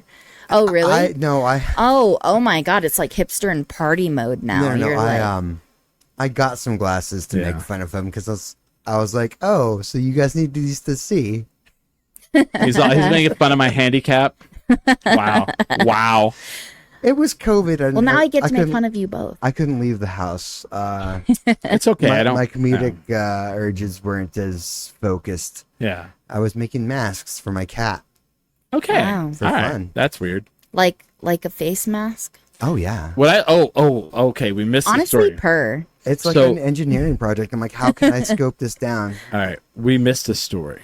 Oh, what did we miss? So between Austin and Houston, have you ever been to a Buc-ee's? I have. Oh my God, beaver nuggets. Yes. They are to die for. I finished my beaver nuggets today. You didn't save any for me. I'm sorry. I know you. They were that good. So, So good. so the funny thing is so you've been in a Buc-ee's. I've only been brought beaver nuggets. Oh, I've you've never never actually been been in a Buc-ee's. Okay, so the first time I went to a Buc-ee's, it was like a normal size gas station, and I was like, "This is Buc-ee's," and Ming was like, "No, it's a little one." so I wanted to go to a real Buc-ee's. Yeah. So we're outside of Austin, and you can't miss the billboards. They're all over the place, right? So you pull They're over. the only billboards. So you pull over, right? And it's the size of a Walmart Walmart neighborhood grocery store. This is a gas station, okay. and it is the size. You know, Walmart grocery store, like the neighborhood ones, not the Like full on Walmart. Neighborhood market or Yeah. whatever. Yeah, they yeah, call it. yeah. It's like yeah. it's like a half-sized Love's. Yeah. It's pretty no, Like it, a quick trip or something. it was. I think Even bigger than a quick trip. Oh yeah, yeah. It's They had pumps on 2 sides of the building. it was the building big. was large That's enough big time that you for a couldn't gas see the station. other side. You're like, what? Yeah, the building. Yeah, They you got couldn't see more the other over side of the there? building from one side to the other, and it's a gas station. Wow. So you walk in, right, and immediately there's the registers because you got to check out. Then Yeah. then there's like this food circle area, And there, I'm not kidding. There was like 10 people in the middle of it, right, Smiley? 10? Oh, for the checkout area? No, where the food, like where they were where they're chopping up the beef. Oh yeah, they had a kitchen area. They had an open like, kitchen but area but it was where an they're- open, like it was like a circular thing, right? And there's a Just person like in a the middle. horseshoe. There's a person in the middle with like a blade with handles inside, and they're just chopping up beef like this. And then there's like 9 other people, and they're like making sandwiches, different kinds, wrapping them and throwing them like McDonald's style down a thing. So like on different areas of the circle, there was like breakfast tacos. There was like a ham melt.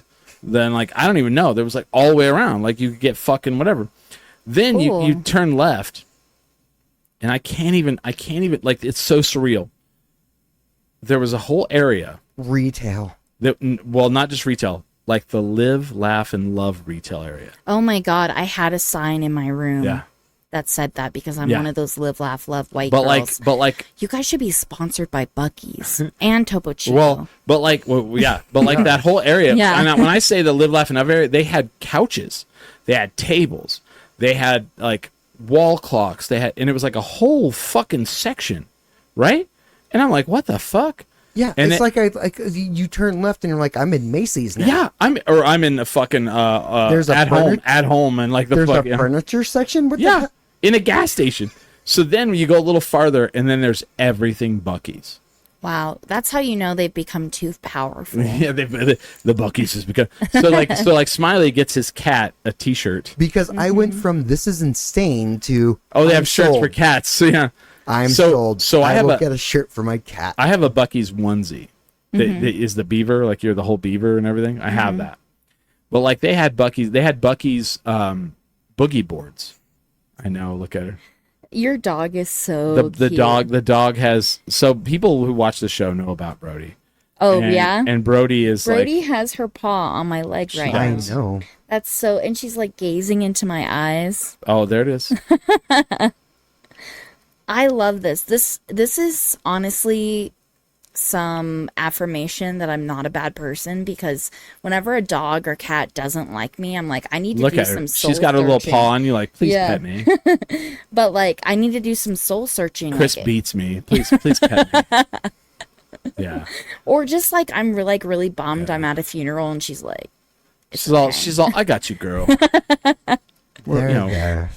But like, so I'm talking. The best part of this whole thing, right?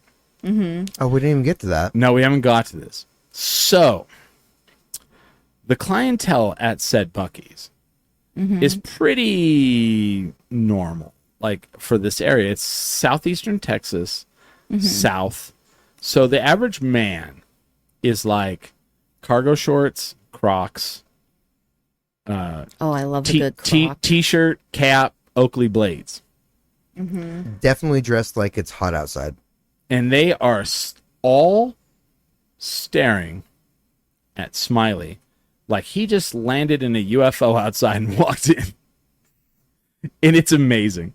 Like everyone is looking like as he walks by, they're like looking at their wife like, what the fuck is that? Like, what the shit, man? Is that one of them like trans people? Is that one of them UFOs? Is that one of them aliens? What's going on? What's happening? I was in a hoodie, He's in a hoodie. And That he's in was- all black. He's in all black. all black because I don't like the sun. Long It's hair. just a showstopper. Yeah. Everyone notices you. Oh, yeah. I'm sure. So then, like, I kept losing him, and these places are big, and I would lose him because I would go over and like get, that dang dog hates me. That's what Billy says still. Yeah. That dang dog hates me. Yeah. So like, I would go over to get like Buc-ee's gummies or Buc-ee's jerky or whatever. And I'm trying to get like the right size Yeah. cat shirt. Yeah. So I would lose him, and then all I would do is, here's how I found him. I would just scan across the horizon of the store because it's so big, and I'd go, oh, there he is. Because everyone's staring at me. Well, and you stuck out like a sore thumb in this place because like no one looked like you. I could find him like that. It was amazing, and I was like, holy shit. But we get outside, and he goes, did you notice everyone was staring at me in there? I was like, yes, I did. Honestly, Yeah. kind of a compliment. Agreed. Yeah. Because like, again, in a world of conformity, I go towards the individual. I hate conformity. I don't get it. I don't get why people don't want to like be Says different. the guy with the white. Are they aviator frames? I had the white dude. Smiley. I had the white frames for a lot of people, man. Yeah. Oh, the white frames. Yeah. I've had them for a long time. I've had them for like 5 years. And now it's a thing. Now it's a thing. I know. Yeah, I know. It's not because of me, but you're it's a very thing. recognizable. Right. Before I even learned your name, I was like, oh, there's the dude with the white glasses. Right. Every time I saw you at like a dry heat. See, but something. I stuck out. You did stick out, yeah. See? And without the glasses, I don't know if you would have stuck out. Right. See? And, but like the other thing too is we're in Houston and they were like, do you have girl pants on? And I was like, no, I have pants on. And I was like, I don't know what girl pants are. You just have too much humidity here. They're sticking to my legs. No, I wear pants that are, like, cause I put this on my pants. I have patches I have a patch of rose. I had a pair that has roses up the side. Mm-hmm. Oh yeah. And they were like, are those girl pants? And I was like, cause they have a flower on them. When you wear them like for a special occasion, what do you say you rose to the occasion? I did. Sorry. I have this like disability where I talk about like make puns and stuff. That's not that you're a comedian. Rock it's it on. disability to make you laugh, right? Well, yeah, I think it's good. Thank you. Beer with Billy says, when I think of Chris, I think of trash. Well, good for you. Well, good for you. Oh man, I brought out the double chin for that shit. I want to ask you a favor. Okay. You're friends with Beer with Billy. Can you teach him a new joke? Because he's been using the trash joke for 5 years now. And I like it. I can teach him a new joke. But a new joke would be We got to also hang out cool. more so I can kind of like Yeah. figure out what his sense of humor is like. I've only hung out with him a couple times. To be honest. Well, he's a serial killer, so be careful. He is a serial killer, yeah. But if you're on the right, wants to wear my skin as a suit. No. Just get on the right side. Putting lotion on me. Just get on the right side of it. Don't be on the bad side. On the bad side, yeah. Just be like, hey, Billy, what are your likes, and then do the opposite of that. Yeah. Yeah. Yeah. I had a show recently where I don't know why, but I've been attracting 40-something-year-old men like crazy lately, like flies to honey. Is that bad or good?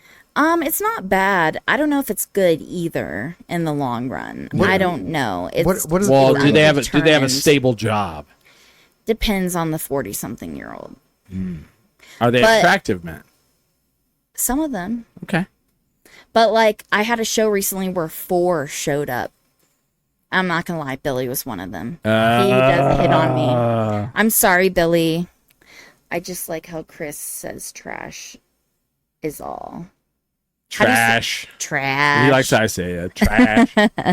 So he was one of the 40-year-olds that showed up to your show? Yeah. Maybe he won't. Well, how and then there was another guy from Bombs Away. What age range are you in? I'm 29. Okay. Well, I didn't want to ask specifically, but hey. It's okay. So 40-year-old, that's 11 years older than you. Okay. Yeah. And then he says, I'm not a serial killer, by the way. Yeah, that's what they all say. Thanks, guys. I'm not a serial killer, by the way. That true. sounds extremely guilty. I've watched a lot of documentaries. They will all just admit to it straight up. Yeah? They're like, I'm a serial killer. No, they won't. I mean, some will, yeah, if they're in prison for long enough and they just want attention or like to get a lighter sentence or whatever. I mean, when they do Mindhunter season 4, they'll have Billy like. Will they ever? There. I've been waiting. I know, right? I love Mindhunter. That's that show. Like people go, I'll explain that show to people, and they're like, oh, so it's like gross to watch. I go, no, it's fascinating. It's riveting. It's when they start talking, and you're like, oh, yeah. And like that to me is better because like they can show you like gross shit and you're like, oh, it's movie magic. But like when you're hearing the serial killer, like them tell the actual shit the person really did, and it's like stuff you've never even fathomed, and you're like, sick individuals. Whoa. Yeah. I was a serial killer for Halloween once. Oh, you had a knife and you put it in a box. How many people did you kill? Oh my god, that's exactly what I did. I've seen people do that. I built like this big box and I cut armholes. Oh, okay. And I was Fruit Loops. I like drew it and I had like an axe stuck in the side. Okay, I saw someone just carry a box with a knife in it. That's lazy. It is. And a serial gotta killer, make and you know what? yourself a box And you know of what? cereal. If you're going to be a serial killer, you can't be lazy. They're not. You know what? No one's ever said that serial killer lazy. Yeah, have you ever? His MO is laziness. No one ever Kinda lazy. accused Kellogg as being lazy. Yeah. I'm just saying, like, Ted Bundy, not a lazy guy. Killed a lot of those Kaimegas. Okay. He did. Do you know they can't live in their house because of that? No. You know that story? So, like, Ted Wait, Bundy. did you... Hold on. Will you repeat what you said? Okay. So Ted Bundy killed a bunch of Kaimegas. Oh, With okay. with a log, I knew that. with a log of wood. Yeah. You're right. That is So- not what I thought you said. No, he killed a bunch of them, and so they are not allowed to live in their house. Okay. That's yeah. part of their. That's part of their like sorority or women's fraternity. What do you want to call it? Well, I had a quote in Mm-hmm. college, and they had a Word document of like quotes that girls in the sorority said, and I actually made it. It was like from 2017, and it was my ex-boyfriend. I was like, he's kind of crazy. He might go all Ted Bundy and start killing girls that look like me. And I was like, those poor homely bitches. Oh my God, that's It was- amazing. It was just a little joke I would like to do. Yeah. But yeah, he was a little crazy, and like by a little crazy, Mm-hmm. I mean a lot. Like tracked my location, called me 60 times in a row, didn't want me to have friends, got really mean when he drank, like a lot of red flags. He loved you. I'm just kidding. That sounds awful. He did say I love you like 2 months in. Yeah, he was very toxic. And that's with my mom as a therapist. I was like, I see all the red flags pretty early on. Mm-hmm. And there's a BoJack Horseman quote where it's like, when you're in love, it's like wearing rose-colored glasses. Yeah. And when you're wearing rose-colored Wait. glasses, I'm sorry. all the What red colored flags- glasses? Rose-colored. Oh. When you're wearing rose-colored glasses, all the red flags just look like flags. I know, I got it. It's funny that my blood red glasses remind you of roses. But you know, yeah. That might be you're a right. red You're flag. right. So the thing that it's weird. Like BoJack Horseman comes up like so many times in my life. I love It's BoJack one of the Horseman. it's one of those things where like you tell someone you're like, they're like, have you watched that show? And you're like, yeah. You're like, is it funny? And you're like, No. yes, it is. It's painful. And then it gets fucking deep. Like the puns are amazing. The puns are It's very clever. like the animals and their jobs are fucking great. Like I love the newscaster was like a whale. That made me laugh so hard. But then like how it's like one of the darkest shows I've ever fucking seen in my entire life. And it hits a little too close to home. Yeah. It does. And Especially the whole when they're in Santa Fe or whatever. oh yeah. And then like when he's trying to be secretariat and he's like dealing with all the shit with his like father and you're like yeah. It's a dark Oh, show, but I love fucking it. dark. And Will Arnett, man, I love Will Arnett, but yeah, like honestly, I don't know if I could go back and rewatch that show. I couldn't watch it in the first place. Why? I looked at it and I was like, fuck this shit. I like happy stuff. Oh, it's not happy. Yeah, it is not happy. It took me 3 episodes to be like, Yeah. not for me. Three. Shit, like you get into like season 3 and you're just like, oh my god, I'm depressed. How long's it after been watching on? this. It's over. It's over now, yeah. But but in the later I couldn't Five or seasons, 6 seasons? I couldn't see the thing keep going. 7? it was so depressive in like 3 episodes. I was like, fuck this thing. in I'm never. three, It's depressing. You caught that in 3 serial killer. I'm like this. I'm not gonna watch this. You know, I actually... I was all about the Venture Brothers. Venture Brothers? Yeah. Okay. Let's circle back to that. So what I was going to say is, I think I should have been serial killed by now. I have done so many dumb things with men on dating apps where I was just like, because I kind of didn't Meet want me to at live. the truck stop. Yeah, I was like, I didn't want to live anyway. So I was like, Oh I my hope my God. true crime podcast episode is good. But like, no, I know They're that's all- pretty they're all- dark. But they're like, all. And then she was stabbed repeatedly Yeah. in the truck stop bathroom. Anyway, this episode is sponsored by Goop. yeah, I should have been naturally selected like multiple times. Wow. And I don't know, the universe wants me here or something. I did not get naturally selected. There you but go. Should have been. There you go. Yeah, just a little side note. Let's circle back to the Venture Bros. You like the Venture Brothers? I've never heard of them. That's why I wanted to ask. For real? What's the Venture? I mean, Bros? our friend is one of the voices. Really? The Venture Brothers is a It's a parody on Johnny Quest. yeah. It was on Cartoon Network, and you know Johnny Quest, like From the 50s? From the 50s. It's I know Johnny Bravo. It's an animated adventure show. Yeah, so in from Johnny the Quest, 50s, from the 50s, Hanna-Barbera. right? And the whole characters were like these. Johnny Quest It's was a like super scientist and his son bodyguard and his son and his son's paid best friend. the Johnny Quest or the Johnny Quest. yeah. So then when they made the Venture Haji- Brothers, they had like Haji was like the Indian bodyguard, No, that was Indian best friend. Indian best friend. Anyway, so it was like it was like really famous in the 50s, and like kids would watch it on Saturday mornings. So like whoever the guy was that created Venture Brothers, That would be Doc Hammer. And, right? They were like they literally made fun of it, and they made fun of like they took it wholesale and made it like an adult product. right. It's Doc Hammer. I don't know if I want to go to a doctor that was like everything looks like a nail. You know? well, yeah, but like the show Venture Brothers makes fun of like a lot of pop culture like stuff. Cool. I might like it then. I should check it out. So the funny thing is, so like, do you know who Patrick Warburton is? He was. Did you ever watch Seinfeld? Yes. He was Putty, Okay. Elaine's boyfriend. So he's our friend. We met him in El Paso. Wow. So he's one of the voices. You know, you're friends with someone from Seinfeld. Yes. That's Dude, insane. did we not hang out Oh with my him? god, I'm so starstruck right now. I never thought of it that way. So I'm only like 2 degrees of separation from someone on Seinfeld. I didn't- I texted him the other day, and he was like, I was telling him about. I 'cause didn't he- watch Seinfeld until recently. Yeah, So but he's the bodyguard in it, and so the bodyguard. So the whole he's premise, Brock Sampson. the whole premise of the show is the main character, Dr. Venture. His father was like this amazing scientist, but has passed away, and he's kind of living off of the dregs of it.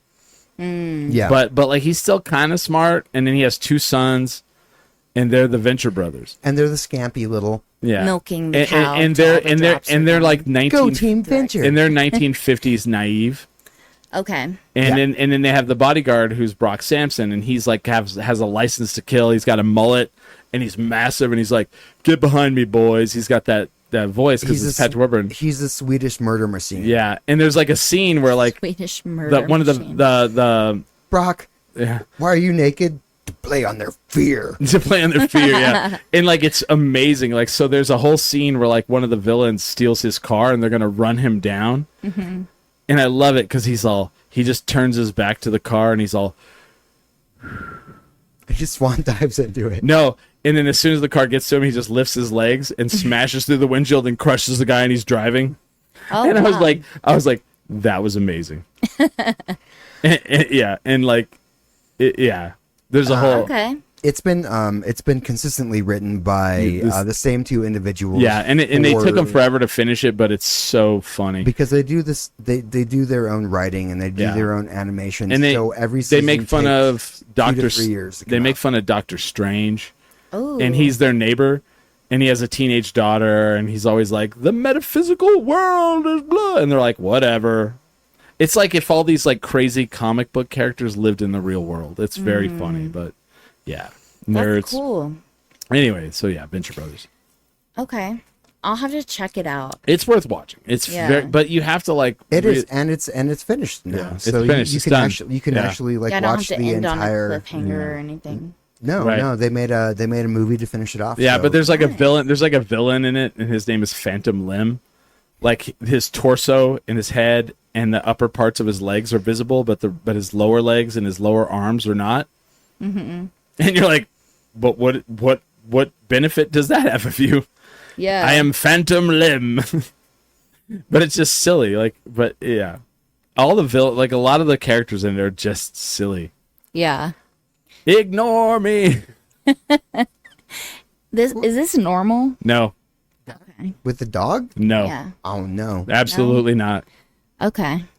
Like we're going over She's like- town, like going over time, and she should be like barking like crazy. She usually gets Really? upset if we're way over time. Yeah. yeah. Oh, we're going over time. Yeah. I'm sorry. No, that's good. I love I love this. So this That's is really good. If fun. we go over time, we're having a good time. Okay, good. Yeah. He's licking my elbow. But Smiley, I want to know with Smiley. What? So Smiley, that was your first time to really go to like Houston that wasn't like an Indian market. Yes. I want to know your perceptions of the whole weekend. It was okay. It was amazing. One, that's easy. But I mean, I hate the weather. Oh yeah, it's terrible. It's just humid. But once you get inside, everyone was so nice. So cool, right? I mean, they kept looking in my backpack and not noticing all the booze I was bringing. Right. We kept bringing in booze. And I was like, that's so nice of you because... Well, you ain't got a knife. It's fine. yeah, exactly. They're like, whatever, beep, beep, there's nothing in there. Alcohol doesn't show up on the metal detector. We're not looking for that. And I'm like, oh, thank you, because I'm not going to be sober for this. I think Malort might show up on the metal detector. It might kill somebody, right? That shit was terrible. Dude, okay, check this. Did you see I didn't make a face, though? I was very proud of myself. Right. I tried not to make a face. That was pretty good. So check this shit out, right? Mm-hmm. So the guest thing, like they have the celebrities there, right? Mm-hmm. There was some decent ones for me, but not really. The big one was Hayden Christensen, Sounds Oh, yeah, familiar. new Vader. Darth Vader. Oh, okay. He's the. Have you ever watched episode 1, episode 2, episode 3? He's new Vader. I have a confession to make. Mm-hmm. I've never seen any Star Wars. I feel like my parents weren't into it. I feel like I missed the boat. No, it's fine. Like, I don't know what order to watch them in. Like, I'm just 4, gonna- 5, 6, 1, 2, 3. I don't know. I'm and just then gonna need you to leave. Sequels and prequels keep coming out in series. I missed the boat. Well, so okay, when those movies came out, they were not well received with the old Star Wars fans, and especially his performance. It was very wooden. A lot of people hated it, right? So now, smash cut, because that was like early 2000s, right, Smiley?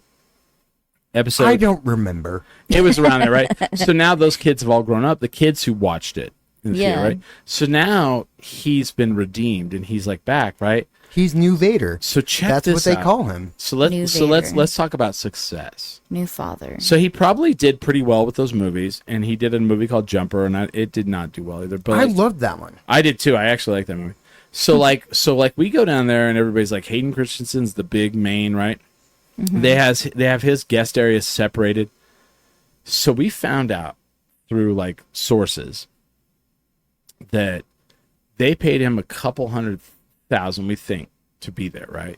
It's like 200. Let's say 200,000, right? So he had a good guarantee. Good guarantee. So then, if you wanted his autograph, it was like $260. I've seen worse. Really? The dude from freaking Supernatural. No, he I was mean, not. No, he was not. He was it like Dean or Sam? It was Jared Padalecki. Okay, He was Sam. like 140. No, for an he autograph. was 200 because No, I he was. tried. That was for the photo. I could find this out. I can get. It's because of Gilmore Girls. Anyway. No, I'm just kidding. Maybe, but like for Hayden Christensen, $260 an autograph, and there was a huge line for a photo. 800 and something. Okay, that's And there That's was a the fucking dream. line. I want someone to pay So- $800 to take a photo with me. It can be a terrible photo. I don't care. I don't give a fuck, right? and so like you think about this. He probably made about close to $500,000 Wow. in a weekend. Blown away. So then Cheech and Chong were there. yeah, And- they and- were. And so like I go over to that area, right? Mm-hmm. And there's a huge separation between them. And I'm like, what the fuck? That's dumb. And I was like, why? I was like, either there's a problem or Wait, what do you mean? I mean, they were actually on different sides of the room. right. They were separated. It's Cheech and Chong. And I was like, either there's Not someone's Cheech or Chong. well, yeah. But like Cheech and I Chong. was like, either someone was dumb or there's a problem. Mm-hmm. And I kept bringing it up, and people were like, yeah, that is weird. So later that night, we were out, and we were like partying, and we were with people that are in that industry, and I brought it up, and they're like, oh, yeah, there's a problem. And I went, oh, that sucks. But like they have a dispensary together here and in Clovis. And they showed up together. And then like a documentary just came out Cheech and Chong's last movie. So then, like 2 nights ago, I was like, you know what? I'm gonna watch this because I love documentaries. And I'm from Albuquerque. I love Cheese May. Like don't bring your drama. Don't bring your drama to me. But if there's drama outside, I'm like in the wild. Excuse me. Well, gotta spill the tea. Yeah. I'm kind of like that too, and I used to work at the jail, and oh my god, so much cheese made. And well, first of all, everyone at the jail is so horny and promiscuous, including the COs. I went from an Albuquerque 6 out of 10 to like an MDC 12 out of 10 as soon as I went through those doors. I love that. I love words of affirmation. I was getting like 100 compliments a day. Girl, woo! I know. I was growing bigger and larger and more powerful as an entity every time I got complimented. No, I actually started a race war in one of the pods. I'll have to circle back to with that. With all your racism? No, not all my racism. No. Just my really charming personality and winning smile. But we'll get back to that. But like, so I watched the Cheech and Chong documentary. Oh. And they go through like the whole thing. It's really cool how they filmed it. So the whole thing is filmed where they're in a car together and they're like driving out to the desert to this place called The Joint. Mm-hmm. And like it's very surreal. And as they're talking about people, the people end up in the backseat of the car. But at one point, they get to where like they split, and they kind of start fighting in the documentary. And at one point, like Chong says some stuff, and Cheech goes, "That's a lie, man. Like that's a flat out lie." And then Chong's like, "What's like?" Because then like they'll split off, like they'll show like a scene where they're interviewing each one individual. And like Chong's like, what's really weird how people remember things differently, and like there's definitely some discord. They're like, and it's weird because I thought about Smiley, like because we just come back from this trip, and I was like, in like 10, 15 years, are we gonna be like, fuck you, man? Like I'll be like, all right, I'll be in the room with them because like we have to make money, but I don't want to hang out with them afterwards. Yeah, you know, man. If only. I'll be too nice. Like if anything, I'll be on your end. Fuck you. Already, I'm mad. Fuck this. I'll be like, I don't get it, buddy. What the hell's going on? I remember everything like a freaking glossy glaze. Remember my glasses? The rose-colored glasses. Yeah, blood red. So let's hear about the race war that you created. Oh, with your racism. Yeah, with my racism. I thought it was some happiness involved. Oh yeah. No, I was just myself, and I didn't look up what people had done, so I was just kind of like, I just want to treat them like humans, right? Yeah. I don't know their crimes. Weirdo. They were very... Wait a minute, you like Cheese May, but you didn't look up what people did? Come on. Okay, I did look up what people did, but like, there were so many of them. There were like thousands of inmates, so I'm not looking up what everybody that guy's did. hot. What? Oh, he killed 4 people? Yeah. Not that hot. Can he murder that pussy, though, is what I'm asking. No, I'm kidding. Yes, sorry. yes. That was very inappropriate to say. Anyway, but like black guys loved me at the jail. Oh, okay. Something about being a thick white girl. Oh. And a snow bunny.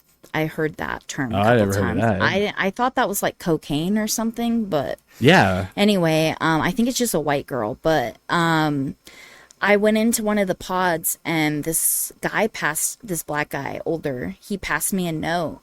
And normally I would read them in the pod because we were supposed to like turn them in if it was like a love letter or something. But I didn't unfold it and read it. I like slipped up and I didn't read it till I was out of the pod. Uh-oh. But I have the whole note memorized. It said, girl, are you a marshmallow? Because you're so thick and white. I'll be milk chocolate melting under you. Let's make a s'more. Add me on Facebook. My user or my name is like XX King Pharaoh, XX pictures of me with my granddaughter. What? And that was all he could fit. And I just have it memorized. There's a lot to unpack there. There is. Yeah, that's a lot. But like I turned it in because I didn't want to get fired. Joke's on me. I later got fired for being late. And they started rumors that I like slept with an inmate, but I didn't. But like, yeah, If you did that, I'm on Facebook though, right? No, I didn't. Actually blocked him because a little freaked out. But it was honestly, though, one of my favorite. She's all, I perused his Facebook page for like several hours, then I blocked him. Yeah, no. Yeah, I had to study it. But, for psychological science reasons. Yeah. No, that's got to be weird, though. Yeah. And then I turned it in. And I guess the CO, like the corrections officer, yelled at him in front of the whole pod. Uh-oh. And then a Mexican guy thought that was disrespectful, so he jumped him. And then the black guys started jumping the Mexican guys. Oh, and then all I know no. is I wasn't allowed in that pod anymore. So you were that hot. Who can say? Yeah, I guess so. I don't know. Who Y'all, can say that you should put that on your dating app. Be like, start a race war with my hotness. Pow. Like Helena Troy, but it's just Savannah of MDC. Yes, that's good. That's good. I just You're quick-witted, man. Thank you. I love that. Dude. I love it. Thank you. Yeah. So that's what happened there. What? Okay, let's finish with this. You're quick-witted. Where did when you were in elementary school, what was that environment like? Well, it was unique for me because I'm an only child and my dad was in the military. So I moved every 2 to 3 years. And I was painfully shy. Like I wouldn't talk to anybody. I was so quiet, and my parents honestly thought I would get bullied. I never got bullied. She wants us to throw that. But I never got bullied, even though it would make sense. Okay. I got bullied in the sorority, actually. I thought it was in the clear. Is that where the quick-witted because the bullying causes No, I was quick-witted before the bullying. But weird. Okay, you're just natural. Because see, like I grew up like on the south, like where I grew up in Clovis, New Mexico. I don't feel like we had the same sort of bullying. Bullying means that you can protect your face and vital organs. Maybe. It was more like mean girl shit in college. I was going to say, have you met women? Yeah, Jesus it was more Christ. like psychological warfare. Psychologicals, I'd rather get punched. Yeah, right, they would go make group the messages liver. about me and talk shit, and they'd scratch my name off things, and they put gum on my pillow, on my bed. Yeah, see. And way worse. Yeah, and things you remember for the rest of your life. Yeah, and I was already beatings. not doing super great, and I was like, you know what? I kind of would like to kill myself. And then I moved out of that room, and I became house manager, and I just started giving all those bitches parking tickets because they did, but it wasn't just out of nowhere. Like I wasn't crazy with power. It was more they were parking in the wrong areas, and I was she just was like calling them on it. yeah. But see, I grew up, so like where I grew up, I was like one of the white kids in school. Checks out. So like I was like one. No, there wasn't a lot. So like, but I didn't know any better because like every neighborhood I lived in, I was like, the white kid in like the neighborhood that was brown. Like my friends were all like Hispanic and Mexican. But see, like they would say shit, and so you either had to take it or give it. And you had to like boom, boom, boom, boom. So people are like, man, you're like witty. And I'm like, yeah, because you fucking had to be like on your, you had to like come quick and fast, Yeah. No, I never did that. Yeah. I don't know. Yeah. So that made me wonder. I was just really quiet. And then like at the end of high school, like senior year, I started noticing that if I just blurted out what was in my head, people would laugh. And then I started getting invited to senior parties, and I got popular right at the end. And then we all graduated. And I was like, fuck, I think I peaked in high school, but like didn't get to enjoy it. Yeah. but then you look back on that and you're like, who cares about that? Physically, right? I did peak. No, yeah, really? Physically, yeah. Okay. Why? Were you like an Olympian? No. I love the way you said that. No, I was just probably the hottest I'm ever going to be. It's all downhill from there. You're like, you're in your 20s? Yeah. Barely. Come on. I'm on the outskirts. No. But so what? You know what this guy looked like 10 years ago? 10 years ago, I was 290 pounds. Wow. Now I'm 50, and I weigh 197. Wow. And I think I look great. Yeah. Yeah. I peaked in middle age. I think I peaked, and now I'm like downhill and picking up speed. You got a long way to go. Yeah. Thank you. I thought I peaked in my at 23, and then you did. I'm at 40, and I'm in like better shape than I was. He's then. not 40. He's older than that. Okay, so you're telling me the best is yet to come. Thank you. That's encouraging. There's a lot. No, like fuck all that. Like the worst thing you could do in life, and this is for everybody, is like put yourself into like a social societal norm and be like, well, I'm this age. What are other people my age doing? Don't do that. Put yourself in the place where you think you should be, and like do the things for yourself that you think you should do. You know what I mean? Yeah. Like don't ever be like, well, I'm this age, so I should be here. I should be there. I should be doing this. I should be doing that. I should look like this. Never do that. It's social media. It's a huge culprit. It's like you're comparing your highs and lows and everything movies, in between everything to everyone else's highs because they only post the highlights, right? Damn so right. You're just comparing like my life fucking rules. to like and it's just And it's really toxic. How many people do you know that's ever gone to school for like probability averages? Right. So like, how are they even going to be a valid judge of it? Yeah. So yeah. Yeah. But yeah, definitely. We're gonna get out of here. We've been Okay, a little bit yeah, long. sorry. No, dude, don't. Okay. There's no sorry about it. I have a shame complex too, I think. I think and I think say that's sorry way too Not much. according to that dog over there. honestly. Really? I think that's Dog a freaking loves that's a you. youth thing because I was that way. Yeah. Like women would be like, stop saying sorry about it. I'm like, okay. And after a while, you just after a while when you figure out who you are, you're just like, this is who I am. And like people will be all like, you start dating someone, they're like starting to change you, and you realize you go, wait, whoa. You don't like this? They go, no. Well, then that's it. See you later. Yeah. Because that's who you are, and you don't want people to come in like, because after a while, like some people realize early in life who they are, and those are the lucky ones. It's tough. Some people in the middle, and some people later, and then some people not at all. But if like you can figure out exactly who you are, don't ever let someone come in and make you feel bad about that. Okay. We've done a longer episode because I allowed it to happen. And I allowed it to happen because we enjoyed this show. Good. So there I you go. enjoyed it too. It was So there very you go. enjoyable. There you go. So yeah. So I hope everyone else out there enjoys it, and we had a good time. I want to thank Savannah for coming on the show.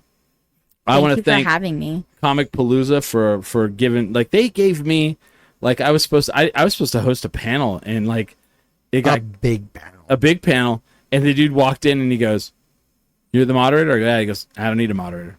And I went, "Okay." I didn't argue with him, and he walked out on stage and just started the show. And then the guy was like, the backstage guy goes, "Oh dang, do you want to go watch?" And I go, "No, I'll leave." And then they ended up apologizing to me. They're like, "Sorry that happened." I go, No worries." And they gave me a gift bag. I got this shirt, Nice. and I got That is a good shirt. I got a Comicpalooza astronaut plushie, and I got to throw it in Smiley's face that he didn't get a gift bag. Very, So- very, very true. I Yeah. mean, that's a special kind But of... so and that's what I love. But like, so yeah.